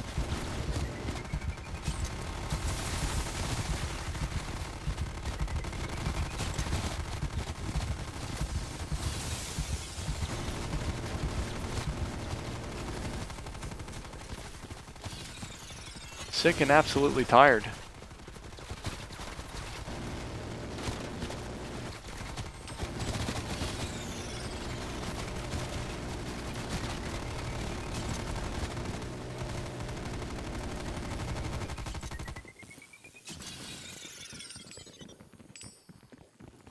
If he had not been replaced.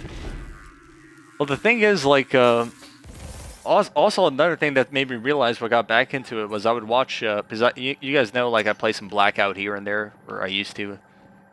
So what would happen was I'd watch people on Twitch, like TP, who played Blackout, and that's sort of like what got him, like, huge on Twitch. What the hell? I got something on my analog stick. Ready? I got the challenge for being Mama right now. I need the Dark Ops one. Oh, awesome, Bumper. Congrats on the defeat. What was I saying? Oh, I'd watch people like TP, or Teep, right, I guess. Teep.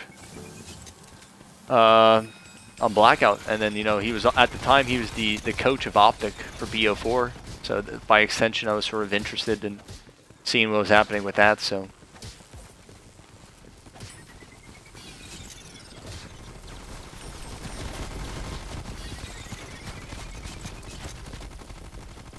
Karma's one of the best, if not the best.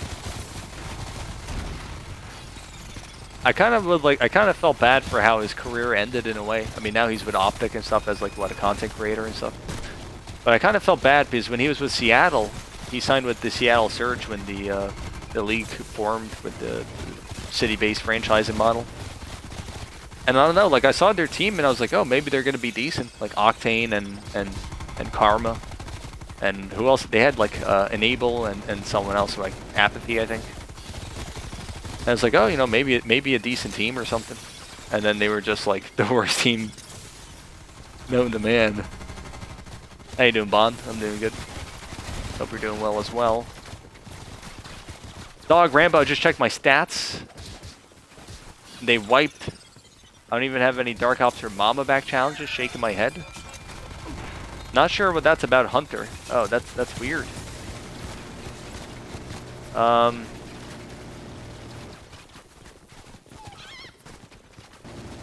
stats got wiped.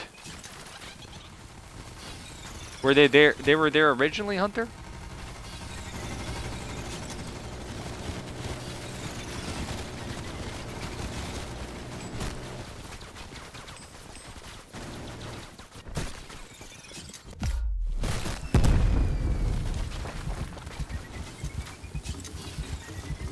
Is the Dark Ops Challenger easier with friends? Not necessarily, but it could be. If you have good friends. But solo, you know, the monkey has the least health. So if you have a bunch of armory, solo is just fine with the firepower. But you could do it in a co-op game like this if you have someone helping you out, I guess, for good friends. Yeah, I know it's HD. I'm just curious what happened. Like, do you still have the trophy or the achievement? Are you just missing the calling cards? I don't know what happened. I don't know if I could help you much with that, but maybe knowing the situation could... I don't know if I have any advice, really, other than maybe restarting your game. They were wiped. I don't know why they would be wiped, though. That's a weird situation. But I'm saying, did it count originally? Like, when you finished a match, did you go to check if you had the challenges? Or you weren't even sure if they did, if you had the challenges?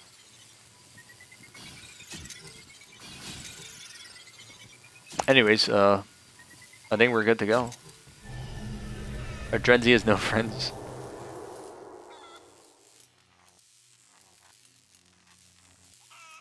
First time playing Dead Ops was yesterday. How do you get keys and what are the best to open on, just those chests in the bonus areas. No, the best thing usually tinfoil is to open doors to progress the wild.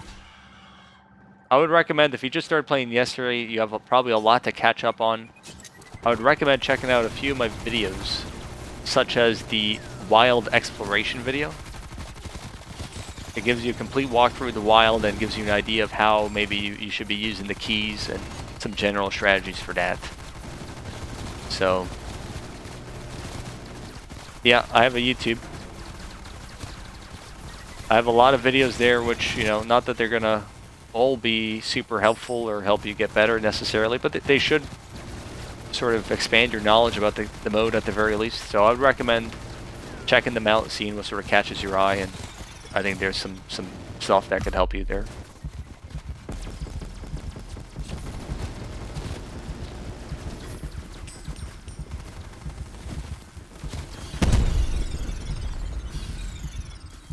Alright, thanks, Tinfoil.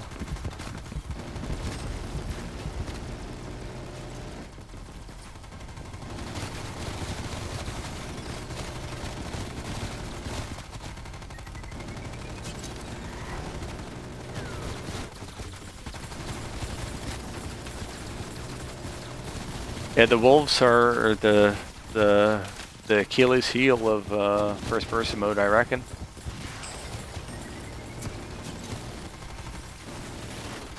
Sick and tired of I'm getting bit in the ass by a wolf. Help me.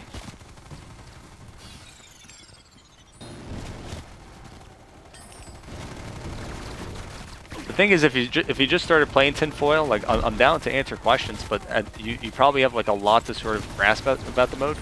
So, you know, like I said, watching the videos or stuff like that would probably be your best first bet, so you just sort of understand the basics.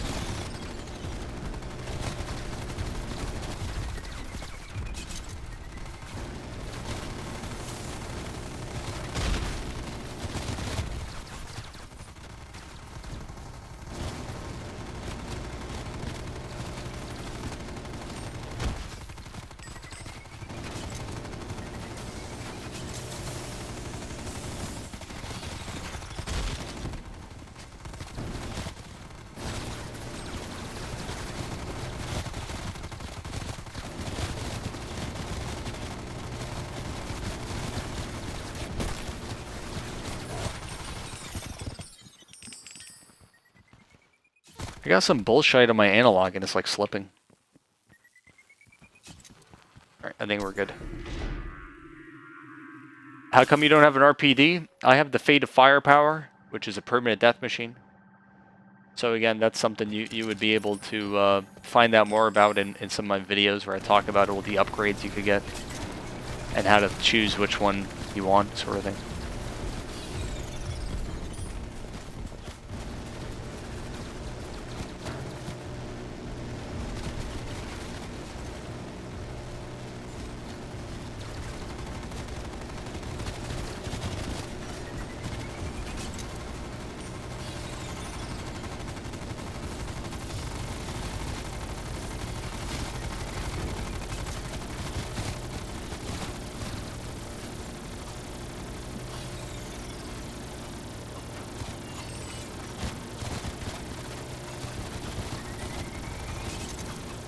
But don't do glitches.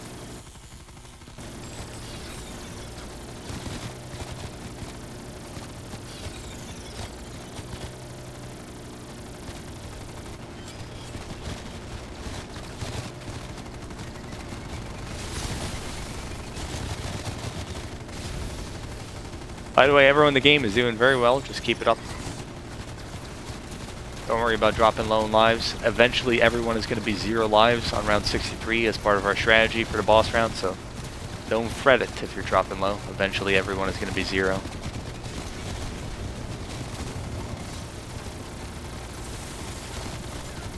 But yeah, this Fate I have, the Fate of Firepower, it's a permanent death machine. There's some other, you know, fates, perks associated with it. Probably not worth getting into because I could speak here for a few minutes about each of the fates, but basically each DOA game has had this fate in some capacity where it's a permanent death machine.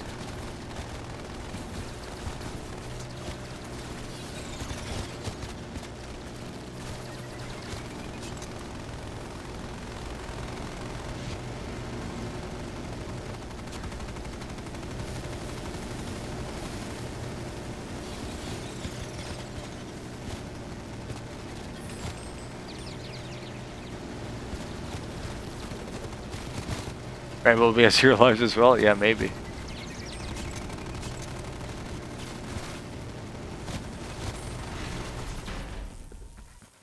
By the way, disclaimer, not a disclaimer, but a sort of what's the word I'm looking for? Just a reminder that I'm probably going to have to eat here very soon. People in the lobby, so don't be zooming through doors. One of these rounds, I'm going to need a break.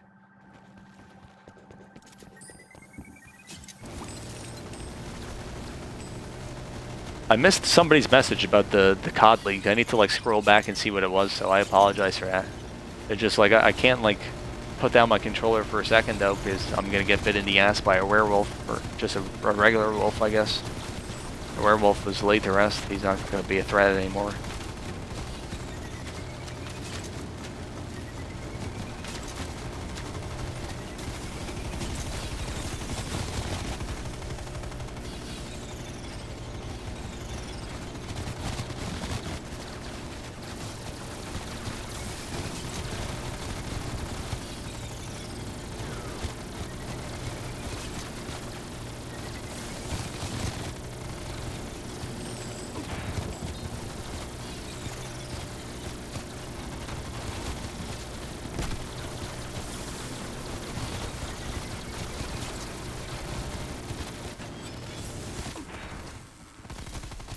Optic about to play Thieves.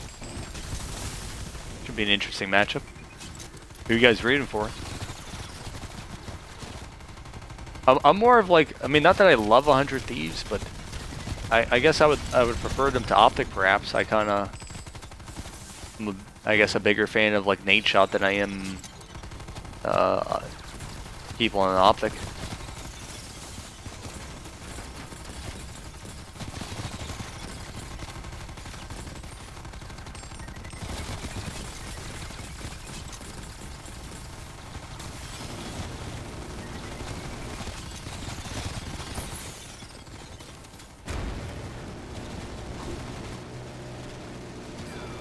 Got the 67 last night. It's beyond me how you can make it look so easy. 65 plus. It's madness at those rounds.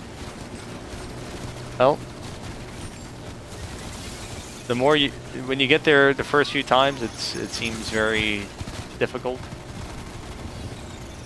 But you know, once you've been there many times, especially across different DOA games, you're sort of used to the general mechanics and strategies that you need to implement. So.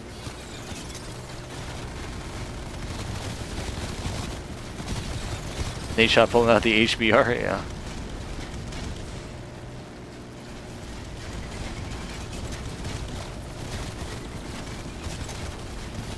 Oh, you know who I'm a fan of? Speaking, I forgot he like associated with Dallas for a second, but Rambo Ray, and it's not even just because he shares my namesake.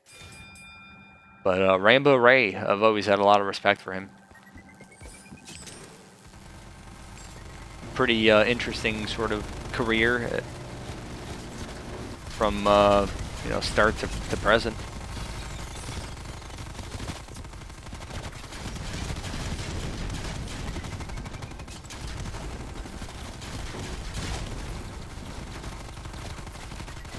Yeah, it could be overwhelming at first, Bond, but like I said, the more you play it, if you do end up playing it more, it sort of becomes more normal to you. You know how to sort of counter certain things.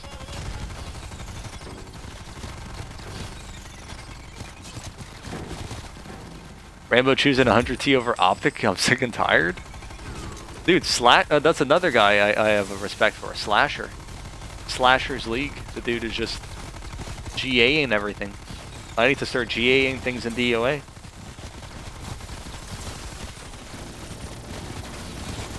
I'm gonna GA PC for DOA 1. I'm gonna GA running around zombies on any DOA game.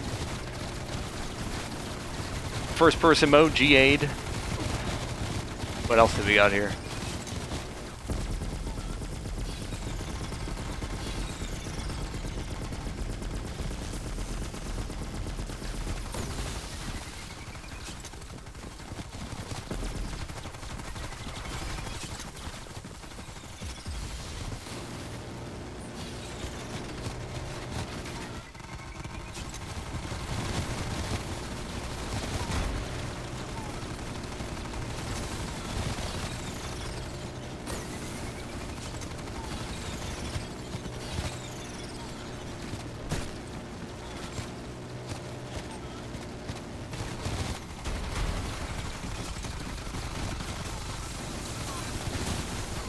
He should just be G8. On DOA2, it's, I mean, kind of shite on DOA2 because people would black screen, so they wouldn't even like really be incentivized to use it. DOA3, you know, I can't really comment on. I don't know if there's any, like, I mean, apart from like what, like you're gonna have like a higher frame rate or something. Is there anything like too? I don't know if there's anything too. I don't know if there's a large disparity there. But DOA1, and you know, this is not some recent development. I've been saying this as far back as 2013. But DOA1 on PC is Mickey Mouse of the highest degree.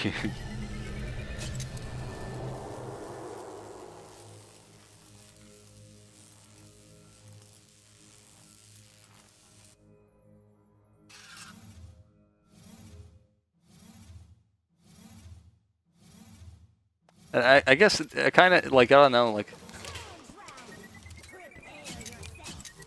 For this round, by the way, you guys could just sort of run around, or if you could go to the top if you want. It doesn't really matter.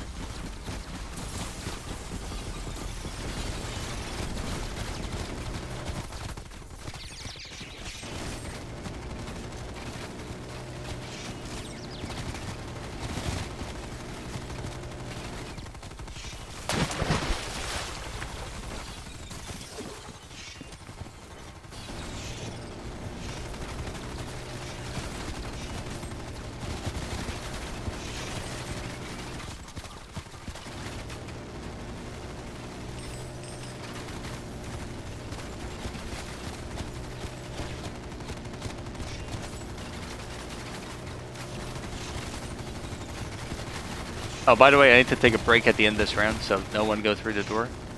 Why do I say that? Well, there's a few reasons. I don't know if they're going to mean much to some of you who haven't played it really, but there's like a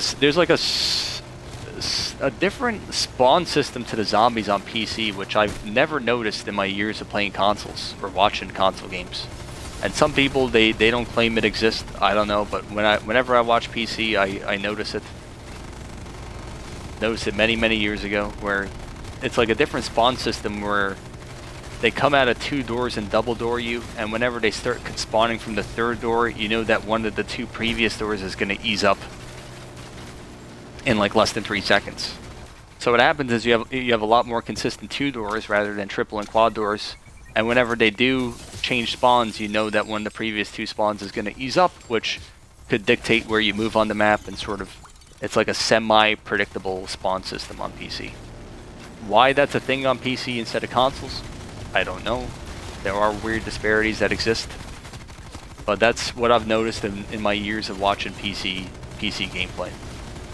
Second of all, I think that's further evidenced by the fact that if you compare people, what they do on PC versus what they historically done on console, there is also a wide margin there that can't be explained by you know, just coincidence. I'm not going to bring up specific examples because I don't want to put down certain players, but there are players who accomplish certain things on PC where, you know, they weren't even coming close to that ever on console. You know. The third thing is apparently PC players themselves say this, and I've never noticed it, but they claim it themselves that dogs, which are like one of the biggest enemies on DOA1, are much easier to hit on PC for whatever reason. Again, I don't know, but that's another example. Also, this is like a small one, but it's sort of like the same on PlayStation. But like on solo for PC, you always take 4 dog bites for solo. But it's not consistently 4 on Xbox. But again, PlayStation is always 4 as well, so that's sort of like a PC/PlayStation thing. Again, fellas, I said I need a break. Don't go through the damn door. Holy moly. Did people forget already? I'm not letting my food go cold, just I'm carrying some people here. Take a break at the end of the round.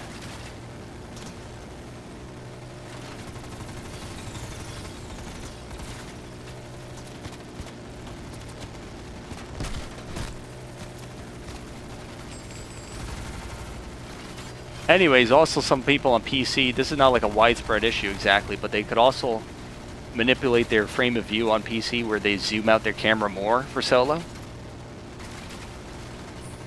There are examples of players who play on PC and they're like slightly more zoomed out so they can see more of the map, which is obviously a pretty big advantage for solo where you're zoomed in.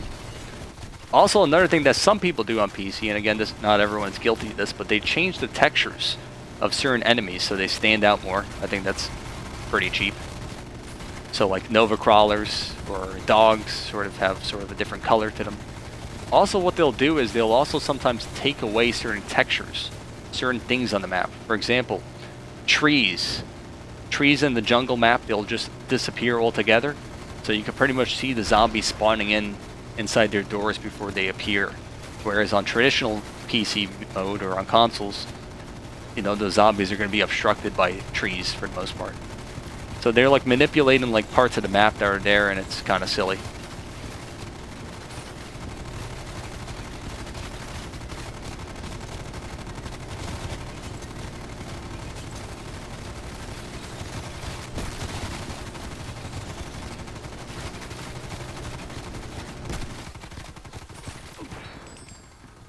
Again, make sure people in the game here don't go through the door. I don't care if the mama back is here, you run her around. Is whether, you know, you guys are here or not, I'm leaving at the end of the round to go eat.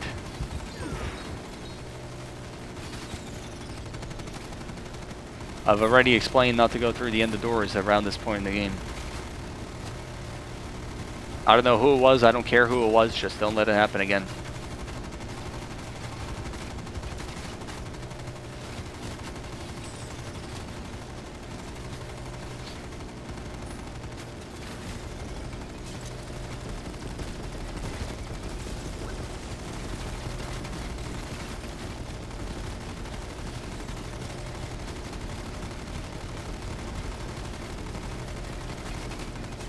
Do you help people with the dark ops as well? Yes.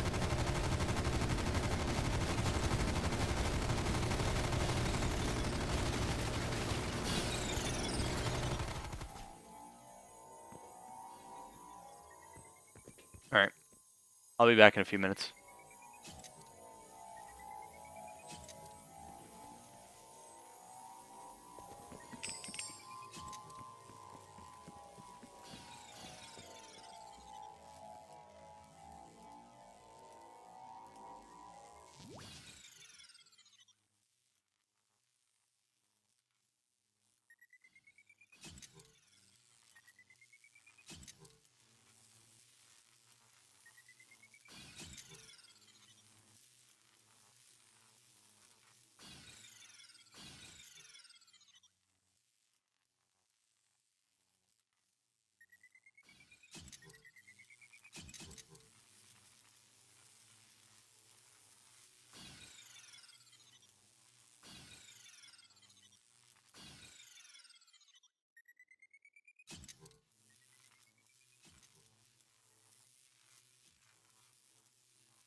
All right, I'm back. How you doing, Lakers?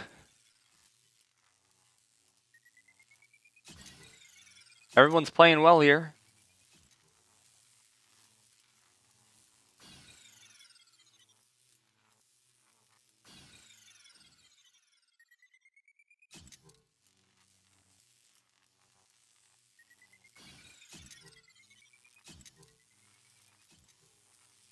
Let me know when you guys are back.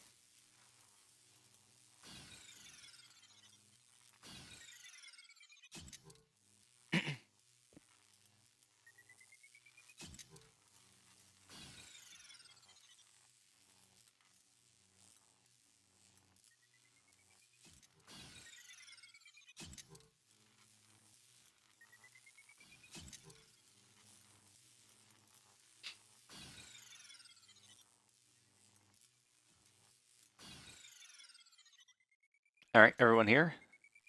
Funky's here. Martian is here. Awesome is here.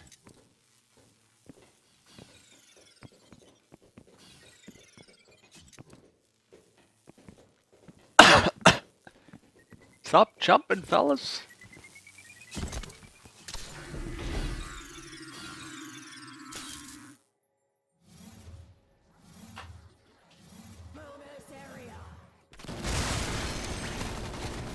Third seller that we gotten.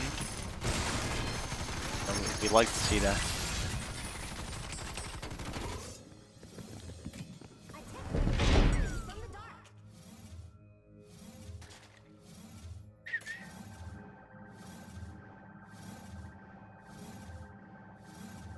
I can't wait until the next arena.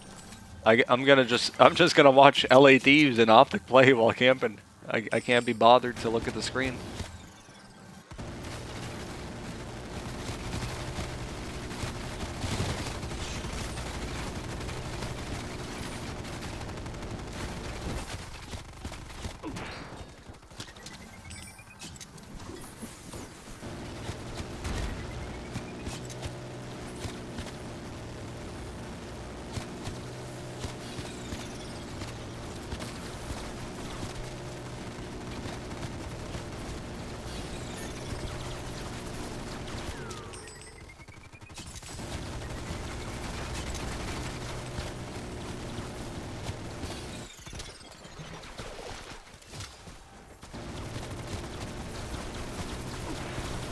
Game 5, round 11? Maybe. I don't even know what the score is.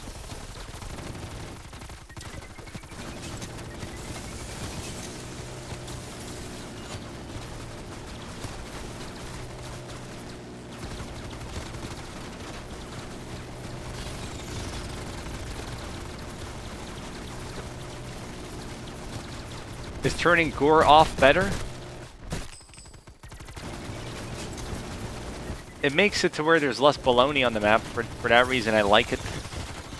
It's not required that you play it off. The reason why, a lot of it is long-standing tradition. DOA1, people would turn off Gore. They would reduce their graphic content because there were cows in that game, and the cows would appear every time you went to the cow arena, and every time you shot them with an explosive weapon, their guts would just spill all over the damn map, and it would be very blinding. And you couldn't change that setting mid-game, so people would change it at the start of the game before they loaded in and turn off graphic content, mostly for that reason. But, you know, also just less blood on the map, less limbs flying around. It's sort of, in my opinion, the less baloney you have on the map, the easier it is to sort of see everything that's happening. But, you know, there are players who play with it on, and it's not like it's a huge advantage one way or the other sort of thing. I guess it's a matter of personal preference.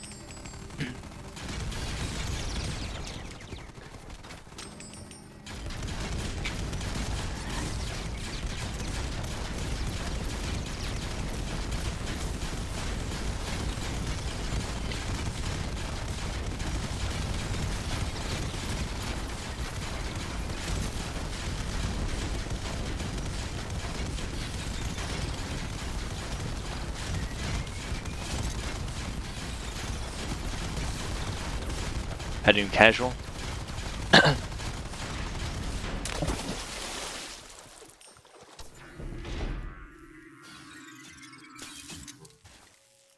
And the Bulls, yeah.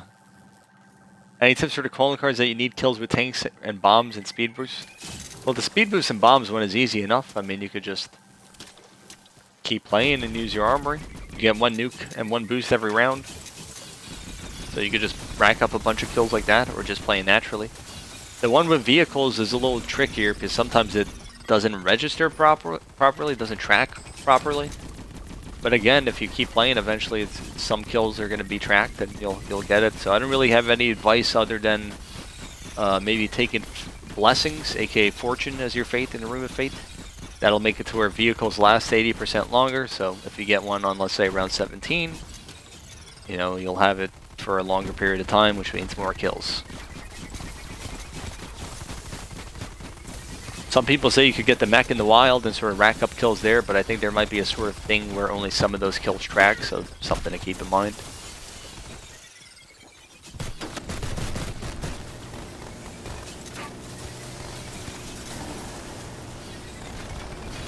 But those challenges you listed are kind of, you just got to play the game a bit and you'll get them. You know, I got them like my first week or two playing the game, so it's not like something you got to grind for exactly. It just, it happens naturally usually.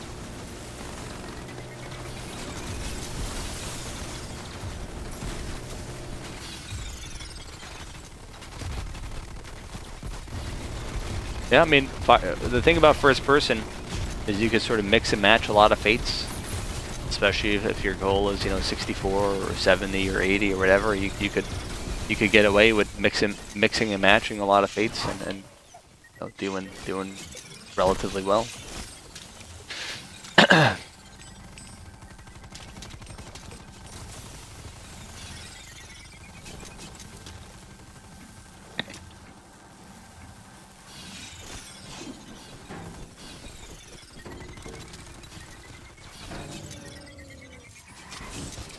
And then Beast has a lobby going. You know, it's going. Can't complain too much. Things are settling in. BZ says, any perks to first person? If we're talking about the first person mode, if you're talking about the perks for the first person mode where you're permanently in first person, the advantages of that versus top down view is that you're able to take 4 hits before dying instead of 1. And you could also regenerate your health over time as well. So technically you could take a bunch of hits over time and not die. Also, when you get smacked, you have 1.5 seconds of invulnerability. Sort of a grace period where you can't be double smacked instantaneously. So sometimes you get trapped, you take a smack, and you can sort of shoot your way out before you end up taking 4 total smacks. Also in first person, you have the ability to sprint. You have the ability to jump. You have the ability to slide. Some of these things could be helpful, most prominently the ability to sprint. It means you're moving faster than you would in top-down mode. So those are really the big things that are advantages for first-person mode. And by extension, you know, you could take 4 hits sort of thing. A lot of the sort of enemies, like the Mama back on the boss fight, for example, won't instantaneously kill you. Oh, by the way, we're camping on this corner, if you guys can follow me. Everyone to the corner that me and Blue are at. So there's a lot of advantages for it. Well, you can't see behind yourself, but the thing is there... Oh, that's another advantage. You have a mini-map. So you're constantly able to see where they're spawning on the map by looking at the mini-map. So even though you can't see behind you, you technically can by looking at your mini-map. You can see, oh, zombies behind me. If you peek at it every so often.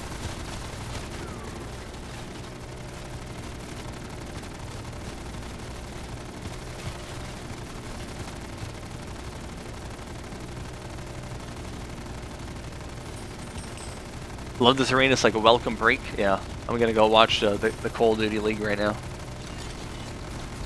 I'm gonna rely on my teammates to protect me here. Don't let any spectral hound of the undead lay me to rest.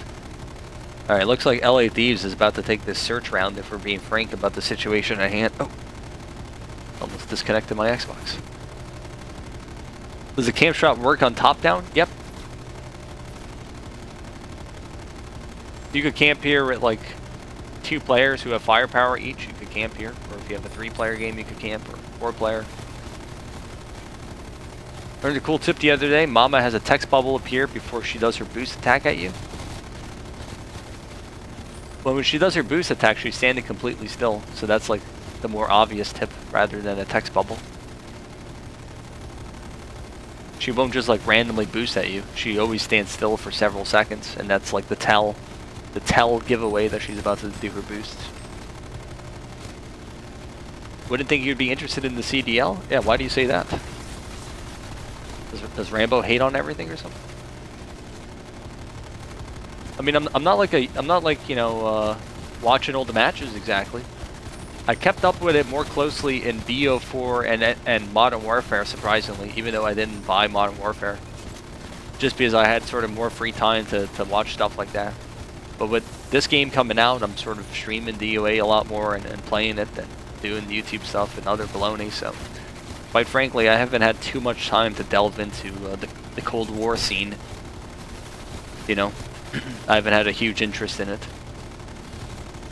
But you know, I follow it here and there. I'll visit the Reddit. You know, I'll keep up with some of the players on Twitter here and there.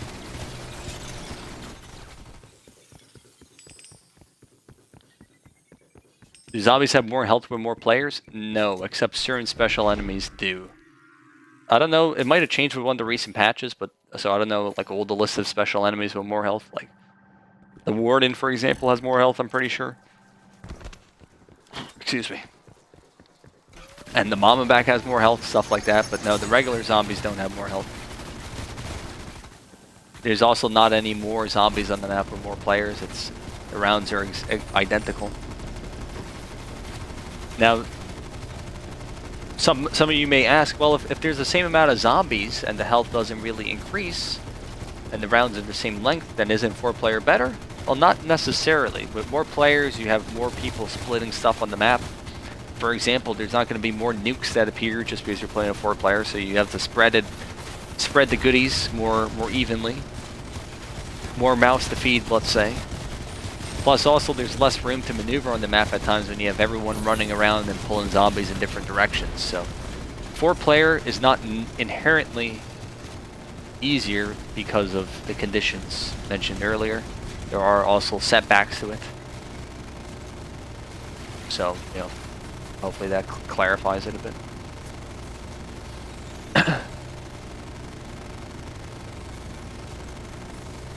For you at least? Oh, I mean, I turned off text bubbles. I couldn't be bothered with having text bubbles block the screen.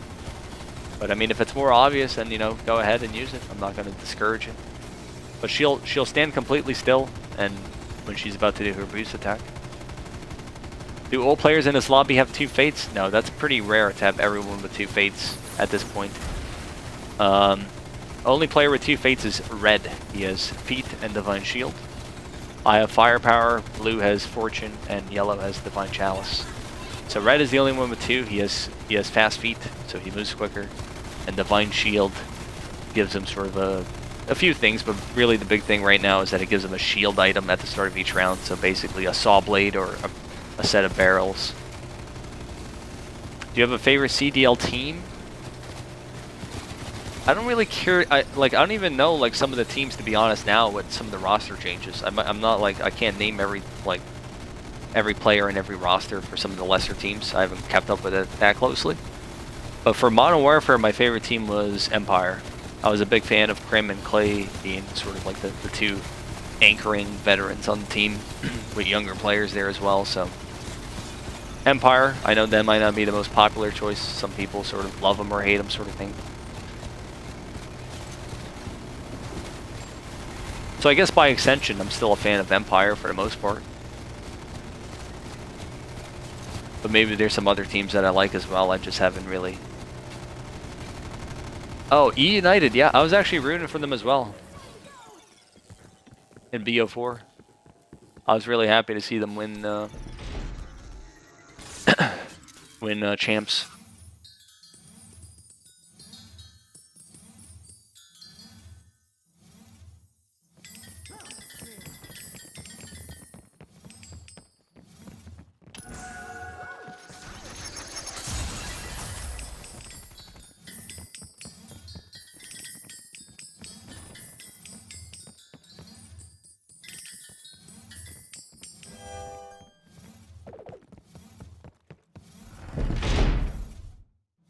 Oh, one was from the Margwa. Divine Shield was the first dungeon. Since it was the first dungeon, I figured I'd let someone else grab it. Because then I don't want to be locked into Divine Shield, which I don't think is a particularly great fate for first person. So I thought maybe we would get something better in one of the other dungeons. So if something like that happens, I usually let a teammate grab the second fate. Are you doing another game? Nope, one game. I'm never going to do 2 games in a lobby unless it's explicitly stated in the title or something. 2 games in one day is a little too much marble lossage for me. The blades in FPS are nice. They're nice at any time. But yeah, FPS, I guess that as well. By default, the London Royal Ravens would be my team, as I'm from England. Not massively into the CDL, just keep up to date now and then. I don't know if he's on that team anymore, but one of them, I think Wuskin? He was on the team for MW, for sure. But I think Wuskin, or maybe it was Scraps, one of the brothers. He was playing a little bit of DOA3 a couple months ago. You know, kind of funny, I guess.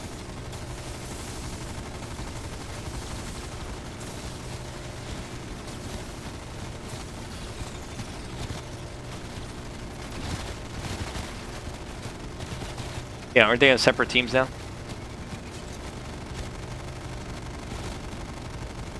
Only 3 lobbies of 69, that is correct.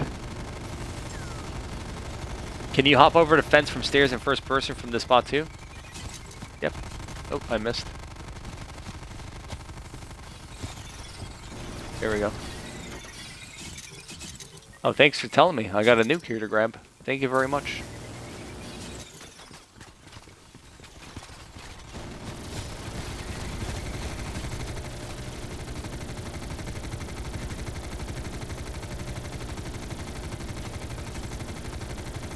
Wuskin isn't in the league. Scraps is on Legion now. Oh, okay. I assume he's competing in the Challengers League or amateur bracket, whatever you would call it. Do you think you'll do another open lobby tomorrow? It's difficult to say, Archer. Sometimes my plans change on a whim, depending on a variety of things. But it's certainly possible. Keep an eye on my Discord. Sometimes I'll sort of say like, oh, no lobby today, or I'll post a link saying that I'm live, and I'll add everyone on the server so they get a notification. So I'd recommend joining my Discord for that reason if you were interested. Maybe you already are on the server. But if you want to join, it's !Discord. It'll link you to it.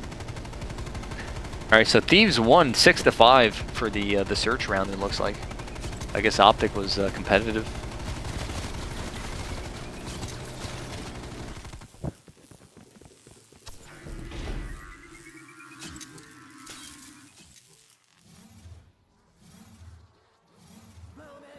Dude, this is our 4th cavernous cellar. I'm gonna get a 6 times at the very least here.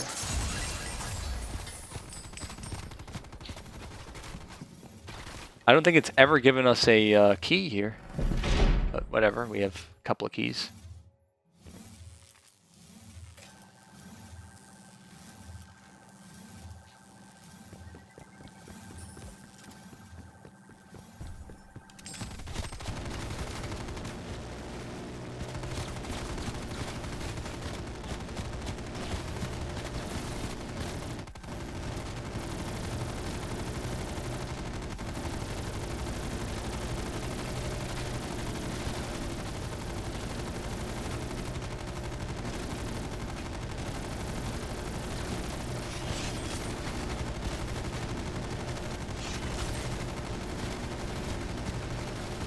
Alright. Oh, what the heck? I'm not like the biggest fan of the Thieves roster though. Like TJ, Haley, Kenny, and Temp. Like I'm not the biggest fans of those players, to be honest. Slasher, I'm sort of a fan of. So I don't know. I might actually have to like root for Optic here. I don't think I could be bothered with the Thieves roster.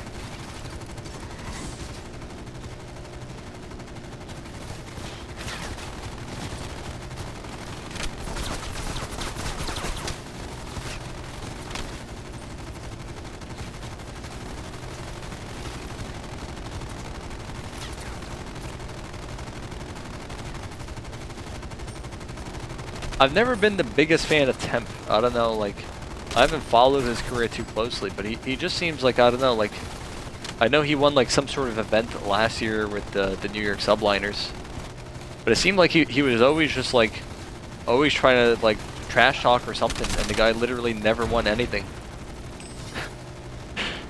That's the impression I got, and you know,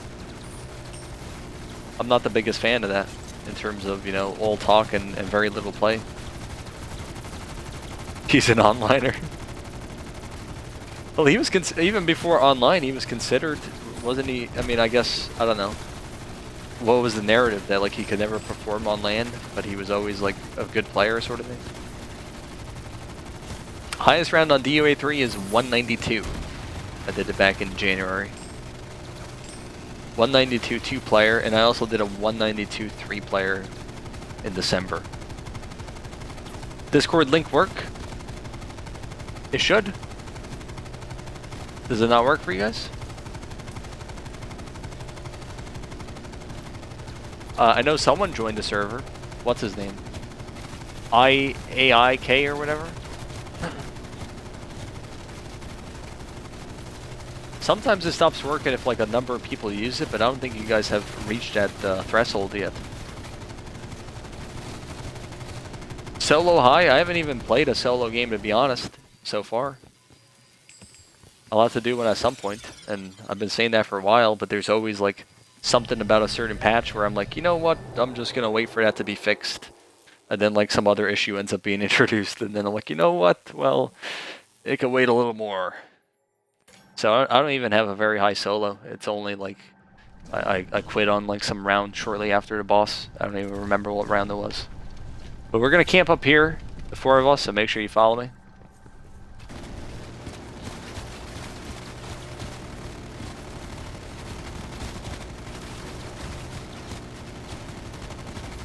Will you stream it when you do? Sure.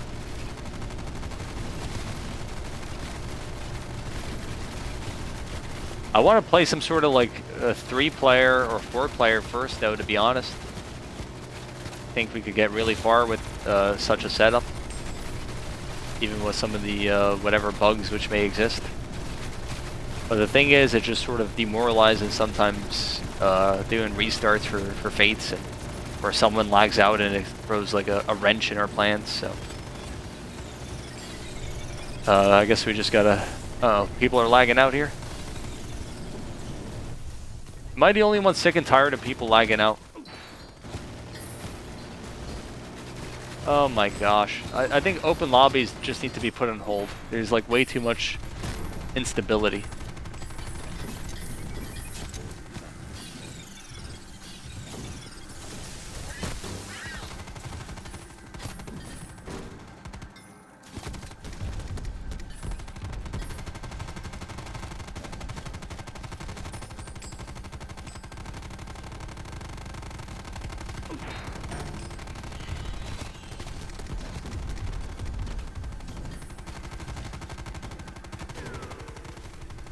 Am I the only one who's sick and tired of this bullshit? I can't be the only one. Give me a second. If I die, I die. I'll be back.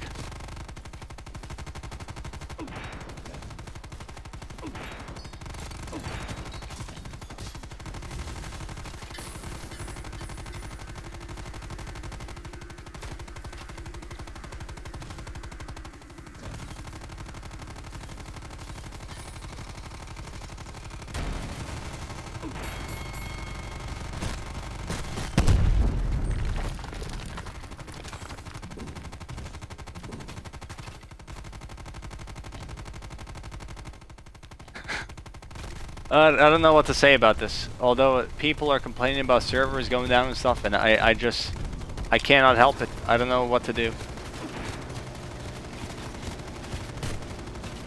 There are certain things you can't help, and this is one of them.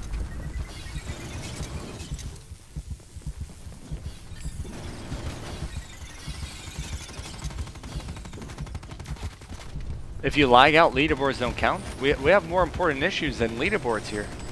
We're fighting for our lives here. My man Fuzzy Monkey and Awesome, these guys are the game is trying to pull them into a vortex of death. And these guys are fighting for their lives.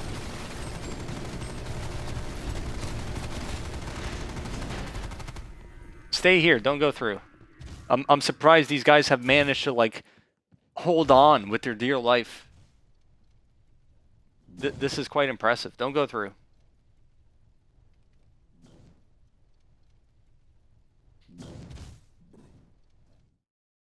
So what happened there? That's not like my fault, right? That I mean, I checked my.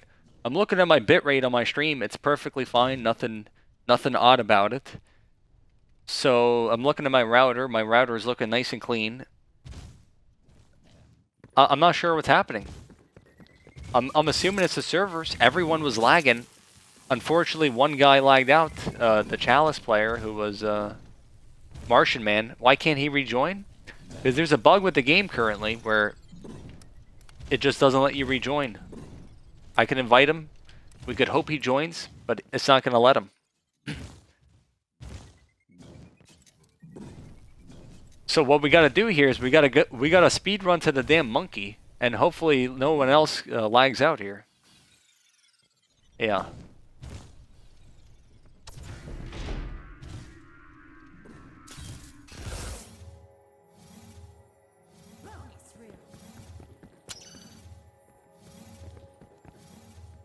All right.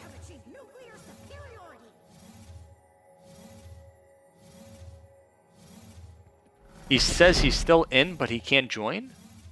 Game, what do you mean by that? Game session in progress is not joinable? Yeah, that's what it's going to tell you. Like I said, if you go to the details command, it explicitly says, this is not anything by surprise. It says that if you lag out, the game will not let you rejoin. That's the way it is currently after the February 24th update. That's not intentional. It's something that has to be fixed. So, you know, I can't help you. We could always pause open lobbies for a couple of weeks until it's fixed, but I don't think we could just sort of be on hiatus waiting for something like that to happen. But there's also a separate issue altogether, is that there's server issues. And even sometimes with these server issues, it doesn't even let you rejoin, even if that wasn't a thing in the game. Sometimes it just kicks you out and doesn't let you back in. I've had that happen before in previous open lobbies a month or two ago.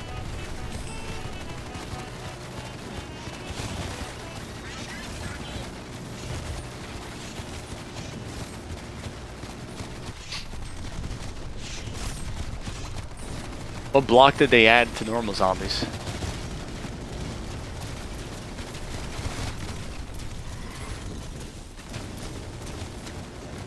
So, apologies, Rambo, I think it's wherever Series X is hosted, regular happens to others between 50 and 60. Well, that's a bit of an issue. I don't know if there's too much, you know, I'll take your word for it, Freedom, but we're gonna need some, this sounds like a serious issue. If Bambo can't host open lobbies, we're gonna need some, you know, we're gonna need an investigation beyond suspicion.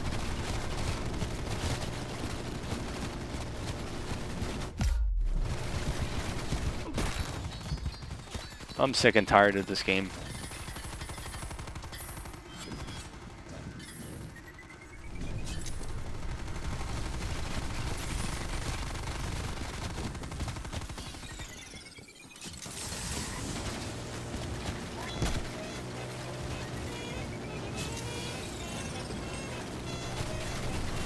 You could, previously you could rejoin. I don't want to repeat myself constantly. But with the February 24th update, you can't rejoin the game. Whether it's round 5, whether it's round 60, 200, you can't do it. It doesn't let you. So it's not anything surprising.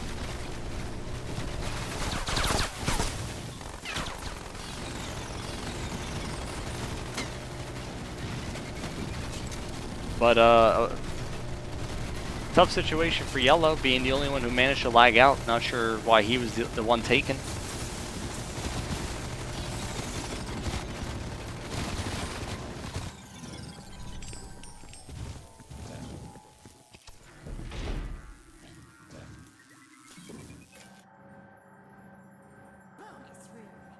But the rejoining thing is not even the issue, okay?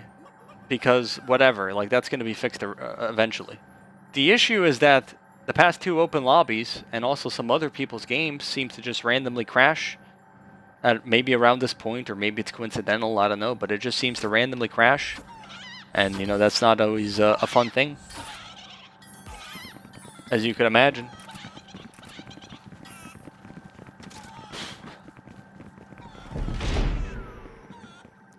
Yeah, I was thinking that yellow was a sacrifice. I mean, Martian Man, I don't know if he was in the chat. I'm sorry, a lot of people were typing. I couldn't quite see everything. But Martian Man, very tough scene for you.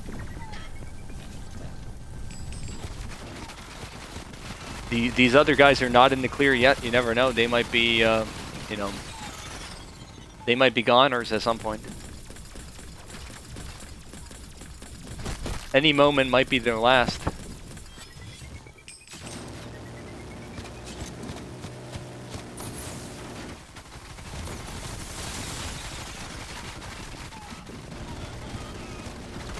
Martian Man went through the abandoned temple door and it said he must suffer for a while, and it just kicked him out of the game.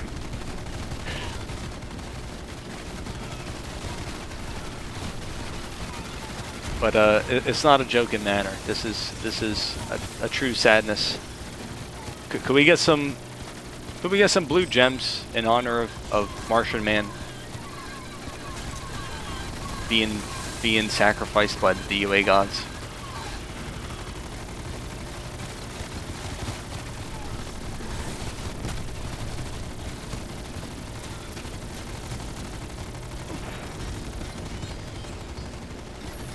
I'll take some of these blue gems as well. Thank you.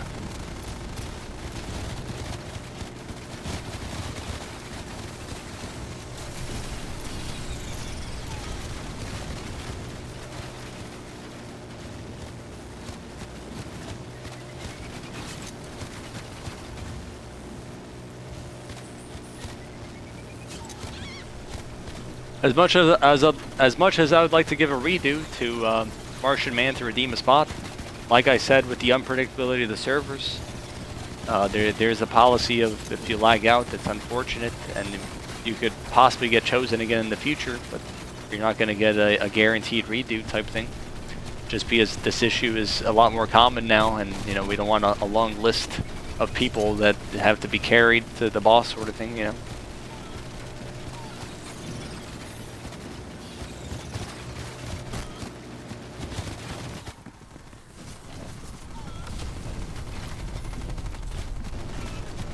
No can do on a redo. Yeah, that's a good way of putting it. I can't believe I died. I was just perplexed by what happened, that I wasn't even paying attention and I died. It's always a shame whenever you lose a multiplier as high as 6 times, you know, and especially when someone then swoops your gems when it happens. At that point you're pretty demoralized. You're almost hoping that the DOA gods just took you instead when something like that happens.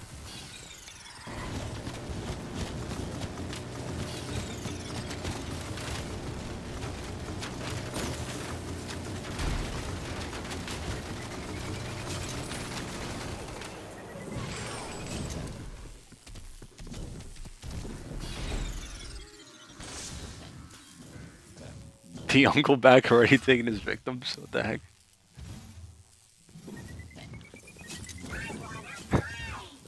My man Fuzzy is paying respects. He's like, thank the Lord I'm still in the game. ... For now.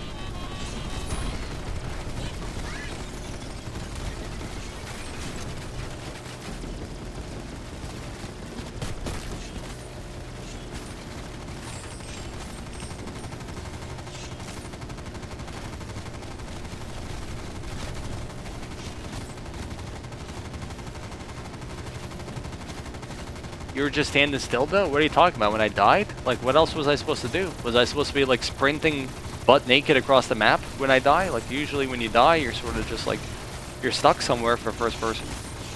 The problem was I didn't use a piece of armory to protect myself. I just thought I could get myself out of the situation, which was a miscalculation on my end.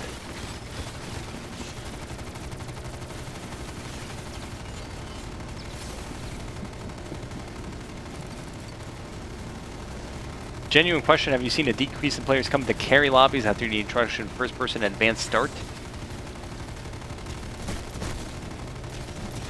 Not necessarily, no. People started, there's been a few fewer, a few less people slightly before first-person was introduced. And then it has sort of been steady at that point. So I don't know if first person is to blame exactly. Maybe the lack of new people is due to first person, but I didn't notice a drop off from first person. And as far as advanced start, no, not really.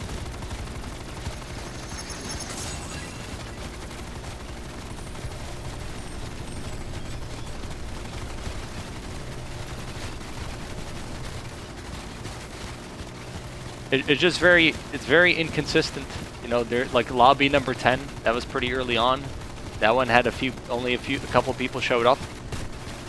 At that point, I thought the lobbies were done, no one was interested, but then sometimes things just take a turn and, you know, 20 people show up the next lobby to try to get in, and it just sort of varies. It's very random.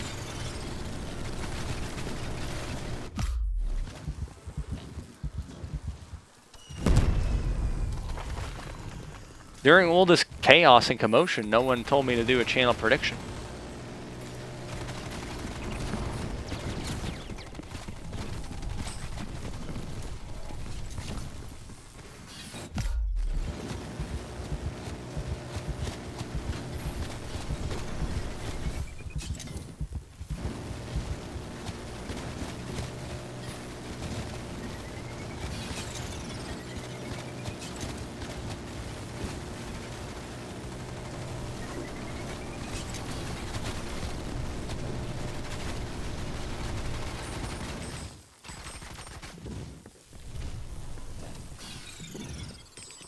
Alright, hold up here. We got a channel prediction here. Optic up 2-1. They won the control. Looking good to take the series.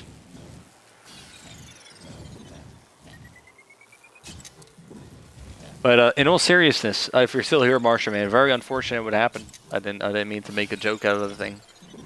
But again, not much I could do about it. I don't want to be offering redos to everyone who lags out with these shite servers lately.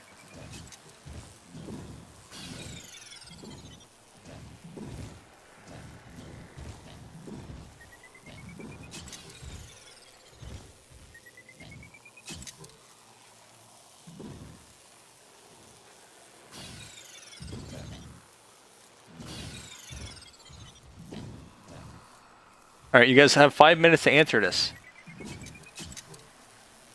Will blue and red still be connected by 65? So once we beat the boss and round 65 begins.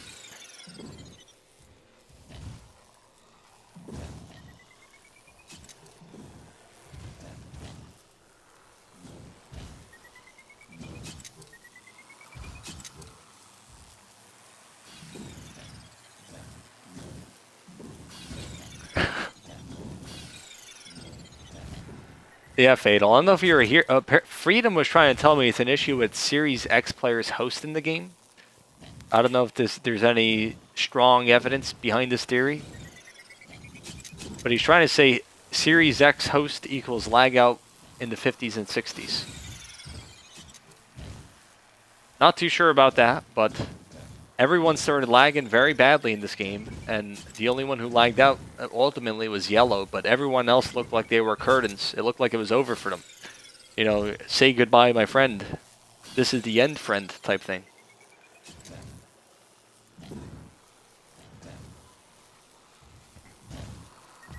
Alright, we're going through. I don't want to argue about nothing.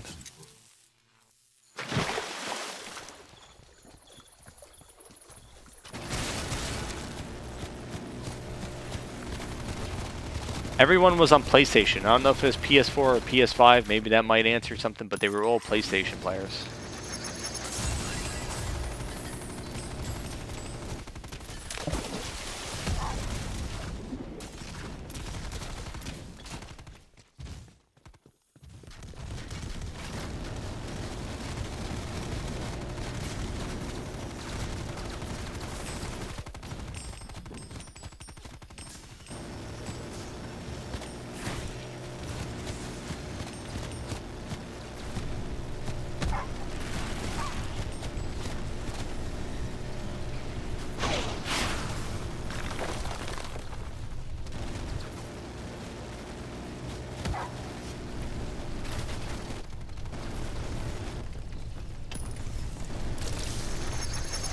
you don't want to go that way, make sure you guys follow me.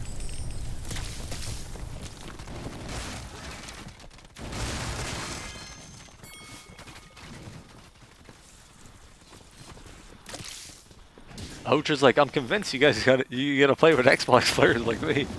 This is like some sort of ploy to get me in a match with him. A very clever ploy, I must admit, but not exactly a subtle one.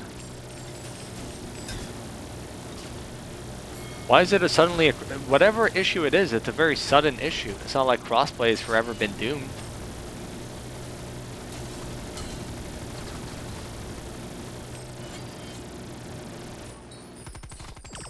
Here we have Bluntman. He's like, yeah, you know, I think we gotta run an Xbox game.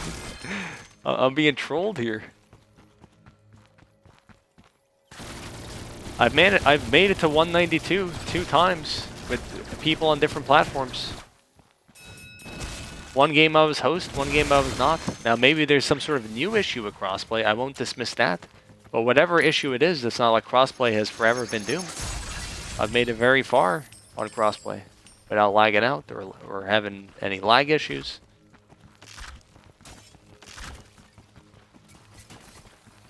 Alright, follow me, fellas. We're good to go. Blue, if you could do me a favor, and if you could die when we enter in, that'll make it easier.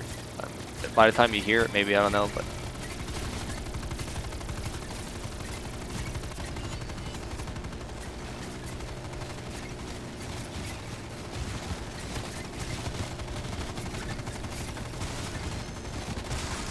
Yeah, red's been 10-10 for a while.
You could ask them in the chat if you guys want to enter what platform you're on. Everyone is PlayStation, but I don't know if it's PS4 or PS5. They're all PlayStation players.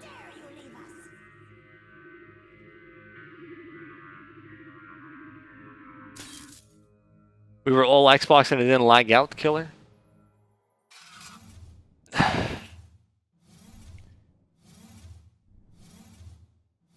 We don't want to take small samples here.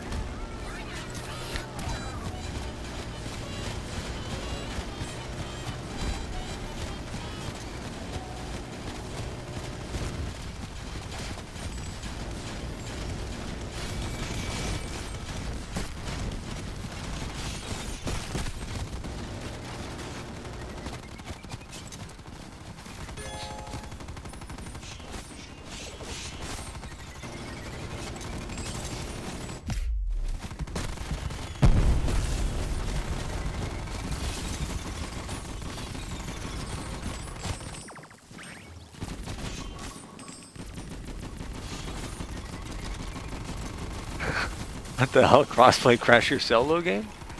Is that a troll?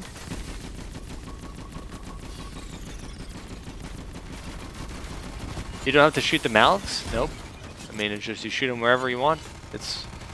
There's not like a headshot system or anything to DOA.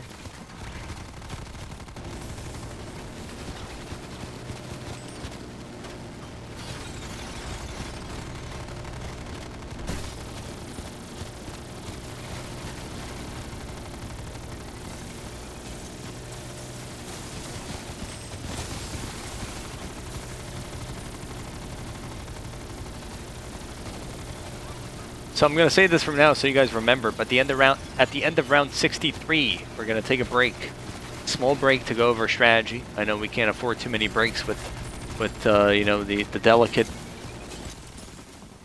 delicate servers. We must you know, tiptoe around. But we're gonna take a small break at the end of 63 to discuss strategy for the boss, and put you guys in a good position to get the Dark Op challenge.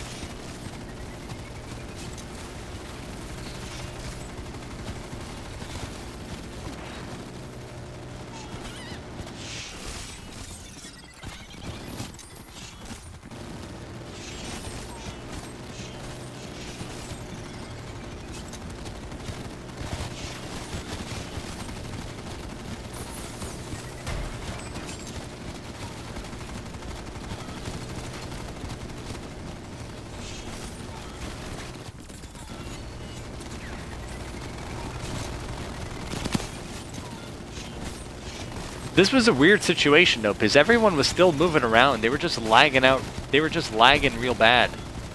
And part of me thought like someone might like stay connected here. Because the way it was last night, where everyone got kicked, like they were sort of like, it seemed like they were much more frozen on the map. Whereas here they were sort of like skipping around just really badly, you know. So I don't know.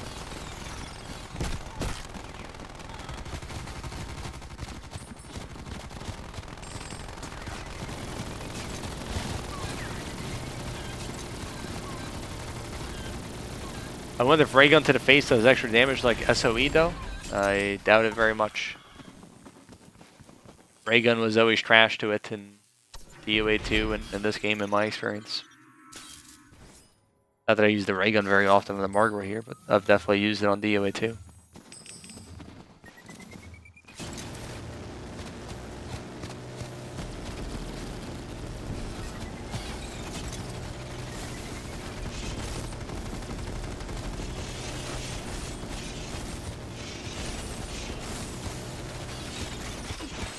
So, to make the process even quicker, at the end of the round, let me know if you guys are here, and I'll give the strategy throughout round 63 perhaps. Oh, we'll just take a break to make it easy. We don't want to multitask and confuse anyone.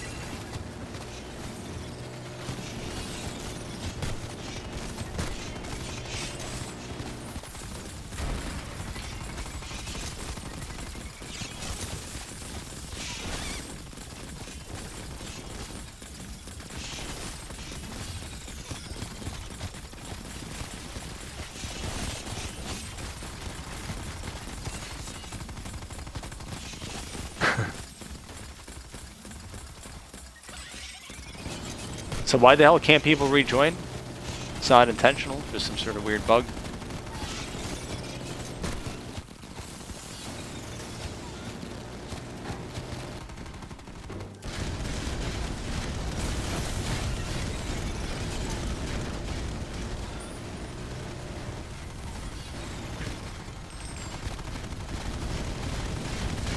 GG Optic 131. Okay, so what happened with Optic now? Are they what's their next match? Are they in like? Are they in going to like the finals then? And then they got to like what's like the they've already lost a match. So what's like how does it work? Because I know they've experimented with like a couple of different formats in the past when it comes to like the team coming from losers bracket. Oh, they play subliners, I think. Oh, okay. I wasn't sure exactly what their where they were exactly.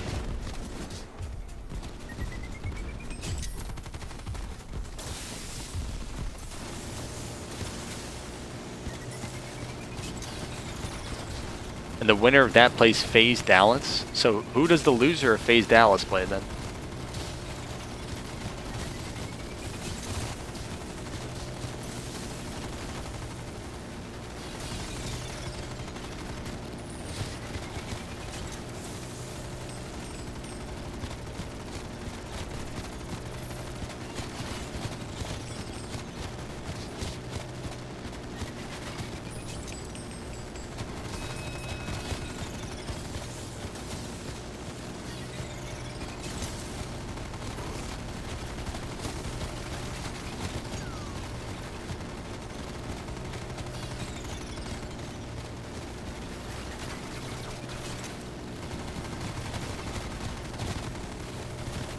Okie dokie, we're almost there.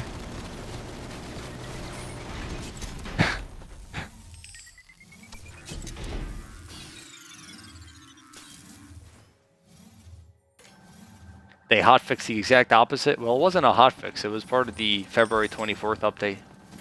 The big update on February 24th.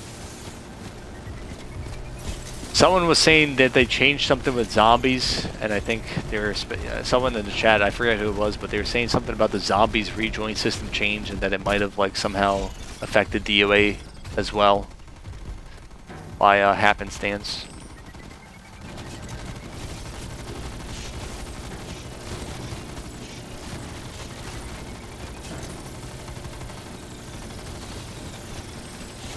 That was Bond? Okay.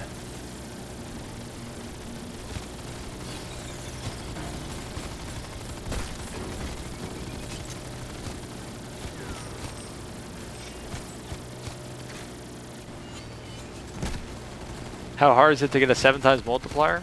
I mean, it's probably one of the more difficult DOA challenges, or calling card challenges in general, but it's not impossible by any means. Many people have done it in my chat.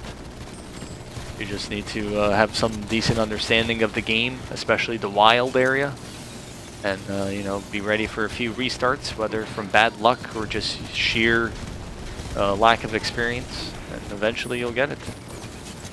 I have a guide on my channel if you want to check it out.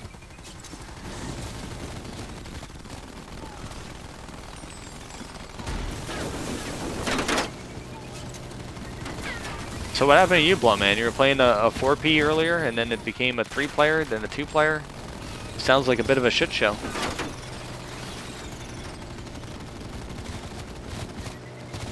I've heard everybody's story in the game except yours. What happened?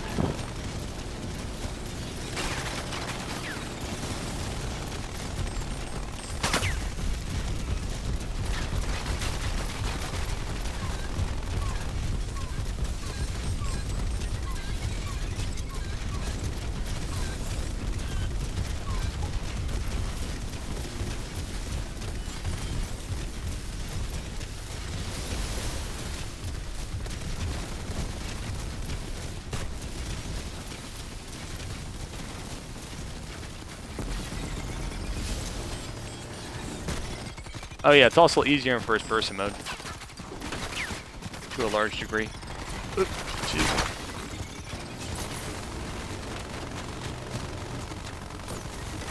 No round counter? Get that shite off my screen.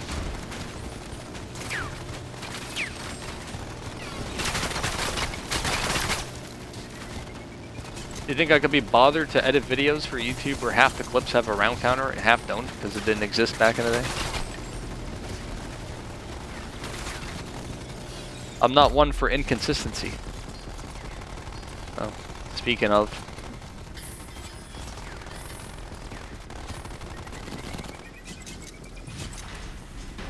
Alright, break here, don't go.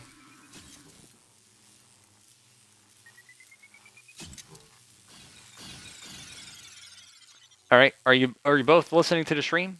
Blue and red? I have a few minutes of tips here, so make sure you guys don't, you know, if you gotta go use the bathroom first or something, let me know, because I'm gonna start talking here for a few minutes.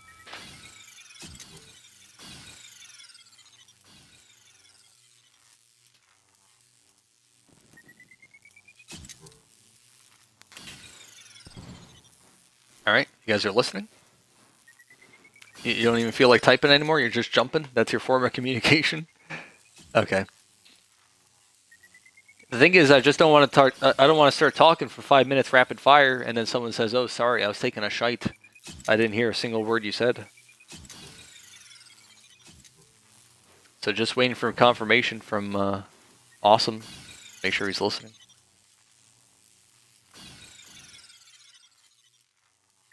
I got such a high multiplier that I got a third fate.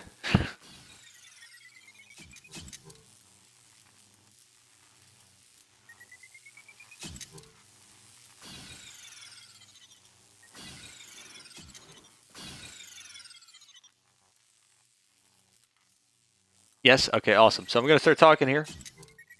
Make sure you guys are listening. You know, put down the controller. Don't shoot around and stuff. Just pay attention. So pretty much the trophy is a guarantee at this point. Congrats on that. But what's not a guarantee is the Pristine Pelt Dark Ops Challenge. 0 deaths on the boss round. So the strategy for this is that I'm going to ask both of you not to play at all during the following round. There's going to be about 4 minutes of zombies spawning in. So don't move, don't shoot your gun, just find a corner of the map and sit there. Only start playing whenever the mama back spawns in. Boss fight will appear on screen. Boss fight text appears on screen. That's how you know she's about to spawn in. If you're reviving when that happens, no big deal, you can still get the pelt, so long as you don't die on the boss fight itself. So whenever she spawns in, you guys start playing, and you play for your life. You put forward a competitive effort, and make sure you don't die. Red has 20 pieces of armory, blue has 18. Make sure you use your boost and your nukes. I would recommend using your speed boosts before your nukes, because every time you use a nuke, the mama back will do a series of jetpack attacks, making it easier or more difficult to shoot her, or she might land on your head, etc. So use your boosts before your nukes if it could be helped, unless you just have to clear the map of something with a nuke. Play it very passively. If you see a blue wolf, boost through his ass. Don't even be bothered to shoot him. Just get rid of him. Because the blue wolves will kill you if you're slightly damaged with one bite. So be careful of those guys. Remember, you can regenerate your health over time. Keep an eye on your soldier icon. It's above your lives. So Awesome has 2 lives right now. Above that is his soldier icon. The amount of redness on a soldier icon dictates his health. It'll slowly regenerate over time. So if you're very damaged, play very passively. Be careful, all right? Also, if there's like a meeple or anything like that, just you might want to use a boost and get out of there. Just play it safe. But remember, a lot of these enemies don't kill you in one hit. Even Mama Back could sort of hit you and not kill you most of the time in one hit. So don't be too worried about that. But again, just be conscious of protecting yourself from the zombies. Always. Also, another thing is, don't worry too much about shooting Mama Back all the time. Sometimes if you have to run around and not shoot your weapon, you could sort of do that. Just, stay clear of the zombies, sprint away from them. Especially you, Red, with the Furious Feet that you have. A good part of the map to stay during the fight is also this wall over here. Look on your mini-map, utilize your mini-map. You can see when they're spawning next to you. And you could also sort of have a good view of Mama as well. But again, if you're damaged, you got to play it very passively. Don't be afraid to nuke or boost. All right, you guys have a lot of armory. Monitor the situation. If you realize she has less than half of her health bar left, and you have more than half of your equipment left, that means you're playing at a good pace. You can afford to use some extra stuff. The flip side is also true. If she has more than half of her health bar left, and you've depleted most of your boost or something, you might want to, slow it down a bit, but still play very passively. The goal is to protect yourself as much as possible. What I'm going to ask is that if there's any items on the map, either let me or Blue grab them, because Blue will have them last longer. So if there's a sprinkler, for example, it'll last longer when Blue picks up. It'll do more damage. Also, if there's a tank, that's safety. That ties into the fortune fate that Blue has. Blue should grab a tank or a chopper, things like that, because it's going to last much longer for him. Not only protects him, but also helps him inflict damage. That's going to help everyone else. So does everyone sort of understand the game plan here? So don't play at all until the boss fight appears. The goal is to have you guys on 0 lives, so I could donate before the boss. And then once she spawns in, you guys play for your life and protect yourself as much as possible, and use your armory to protect yourself. And I'm going to try to run her as much as possible. Everyone understand that?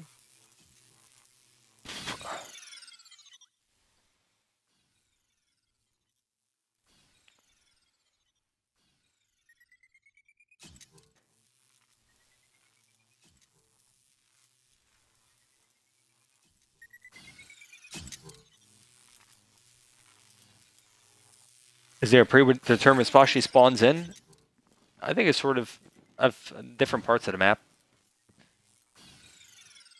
Everyone good here? Yo, Rambo, when are you going to do another open lobby? I would like to go for the mom back with my mate. Well, we choose people at random, so you and your mate are not necessarily going to be picked in the same lobby if you did get picked. But the next one is possibly tomorrow, but no guarantee. Sort of it's a day-to-day basis type of thing, whether we do one. All right, so Awesome is ready. Fuzzy, you good? If you guys have any questions. Cool, sounds good, bro. Oh, you're talking to me? Okay. All right, I guess we're good. Just remember, don't play. I don't want to see you guys moving around and shooting. We don't want you running into items on the map that are important. So, hopefully you guys absorb that information.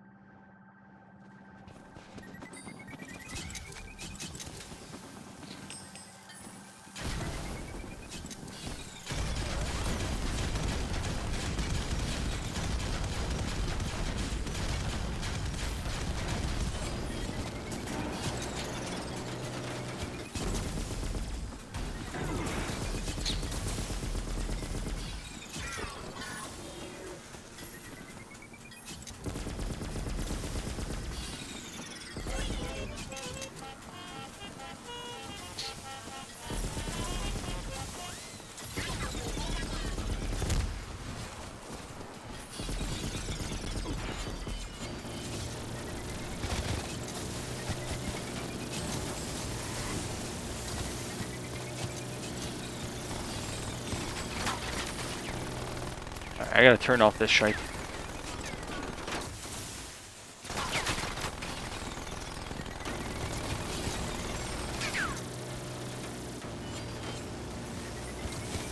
Remember, the goal is to have you dead when she's about to spawn in.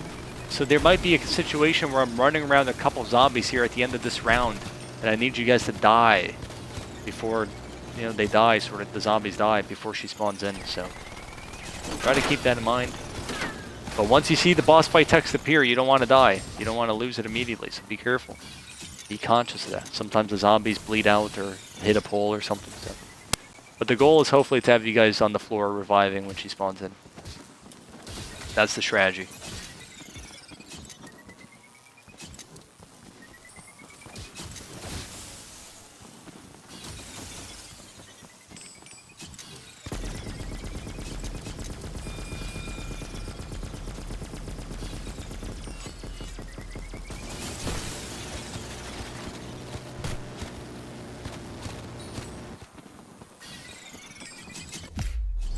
Sick and tired of these dogs.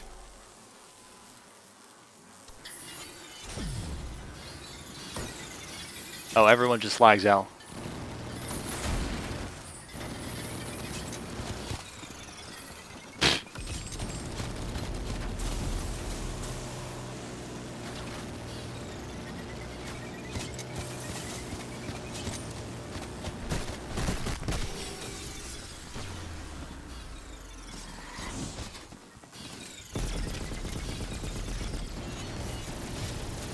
Maybe Dark Ops tips backfired this one time.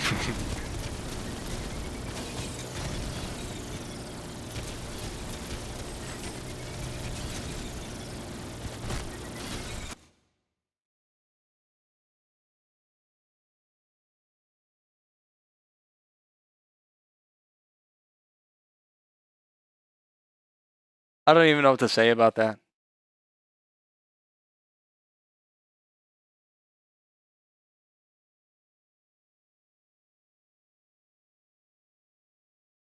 Yeah, we were like two minutes away from the boss, and then like another 2 minutes of fighting it.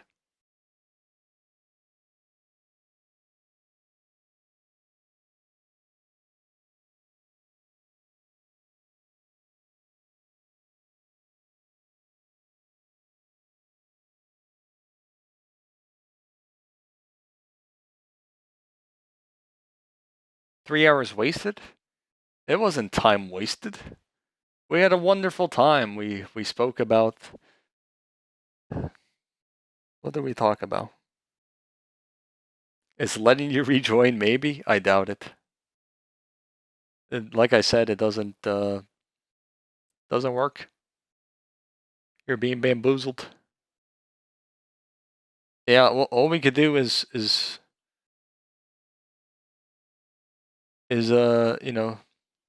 some blue gems for our fallen comrades. There's literally nothing else we could do. I'm very apologetic to Martian Man and Awesome and Fuzzy. Outside of my control. Very unfortunate. What we're gonna do until we figure out what's happening, I think we just need to sort of put a pause, you know, like open lobby, hashtag open lobby pause until we find out what's happening. We need to get to the bottom of this conspiracy.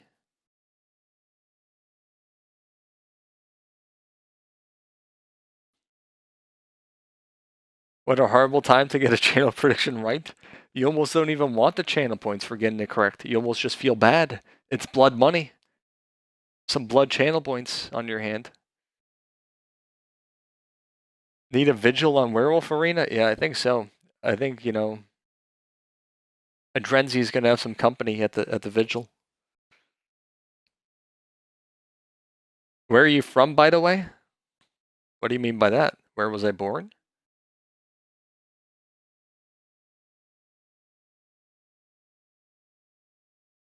Blood channel points, just like my coin.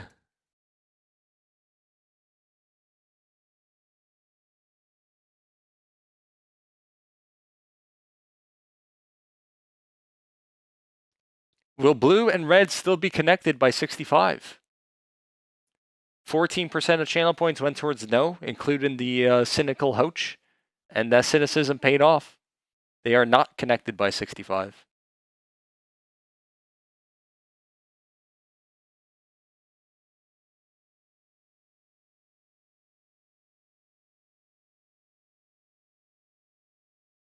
What country?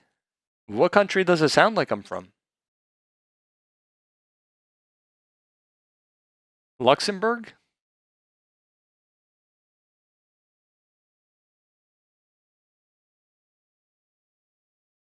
Bro, it's a crossplay? Alright, then we're just gonna ban everyone on PlayStation and PC, I guess. That's our solution that we'll have to settle.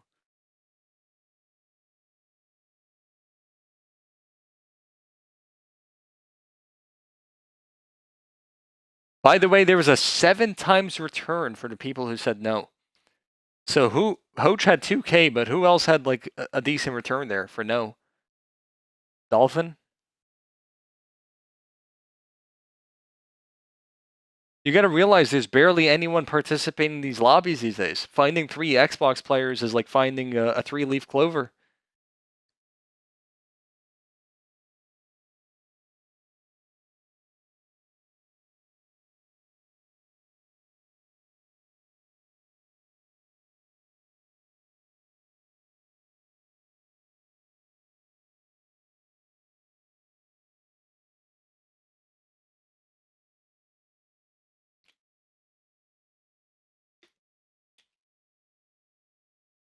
Casual says, I bet 17K, lost 17K.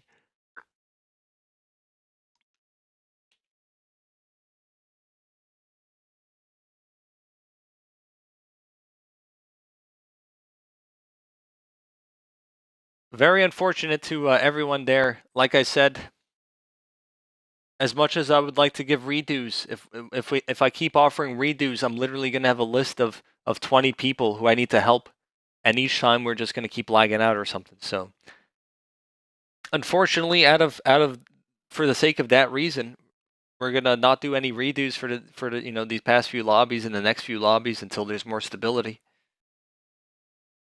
And we're gonna figure out what we're doing with these lobbies. We might have to put them on hiatus for a bit. We might have to experiment with Xbox only lobbies or something. I have no clue.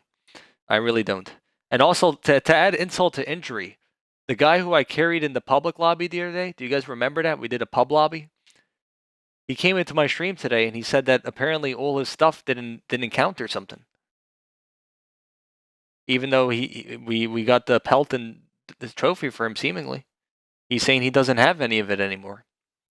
I don't know what that's about, but that's a whole different issue. So a lot of these open lobbies and stuff just hasn't been seen through to fruition, and you know we might just have to sort of pause it for a period and see what's happening. Try to diagnose the issue. Can you try unpausing real quick? All right. Like I said, you're not going to be able to join. If you do, you know, I'll have to give you a small payment of 10,000 channel points. And look, the boss is right here. If we didn't, I don't want to blame it on the Dark Ops tips because we do it every lobby. It's a mandatory thing that we sort of do. But if we skipped it, hypothetically, you know, we probably could have beat the lag out, unless there was something that triggered the lag out during the round, which I doubt. But anyways.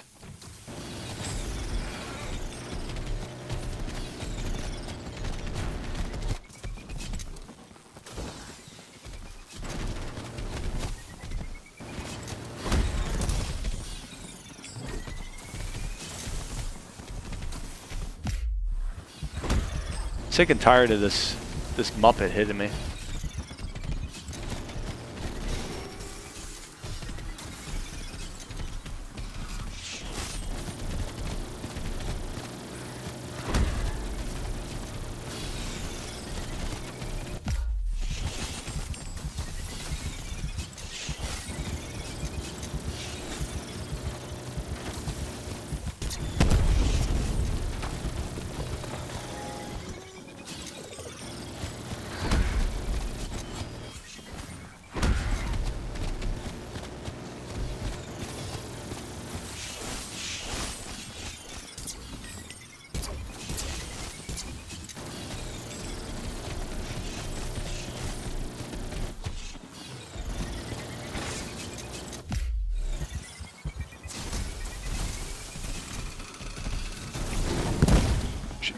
Is she also supposed to be on the minimap? Because she doesn't even appear for me on the minimap.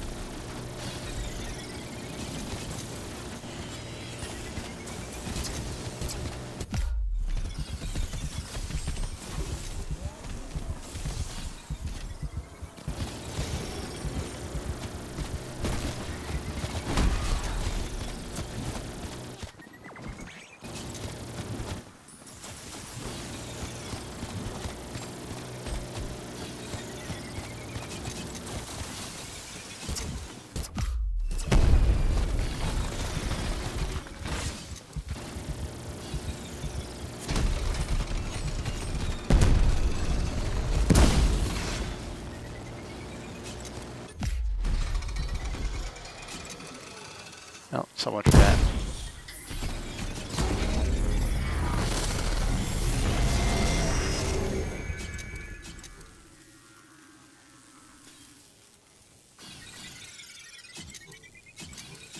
Can you try and invite maybe? Like I said, it literally doesn't work. Like, I mean, I could have tried inviting you, but I'm telling you, it does not. It simply does not work. There's no, like, getting around it. I've tried it many times.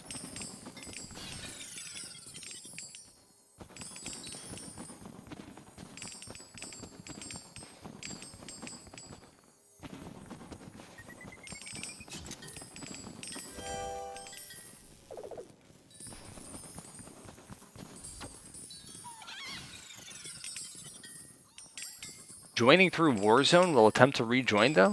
What the heck? What are you doing on Warzone?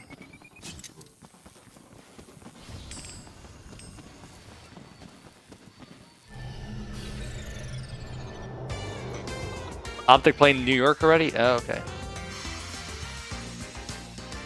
Problem with him being paused? Nope. Like I said, it's been an issue since February 24th.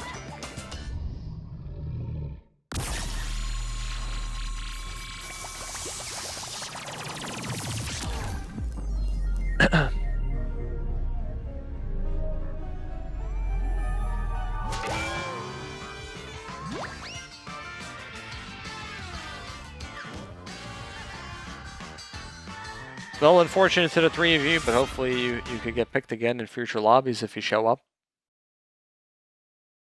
If not, you could try playing, you know, solo, maybe less chance of disconnecting. Solo first person is not too difficult. Some people have reported to me that they beat it on their first try, sort of thing.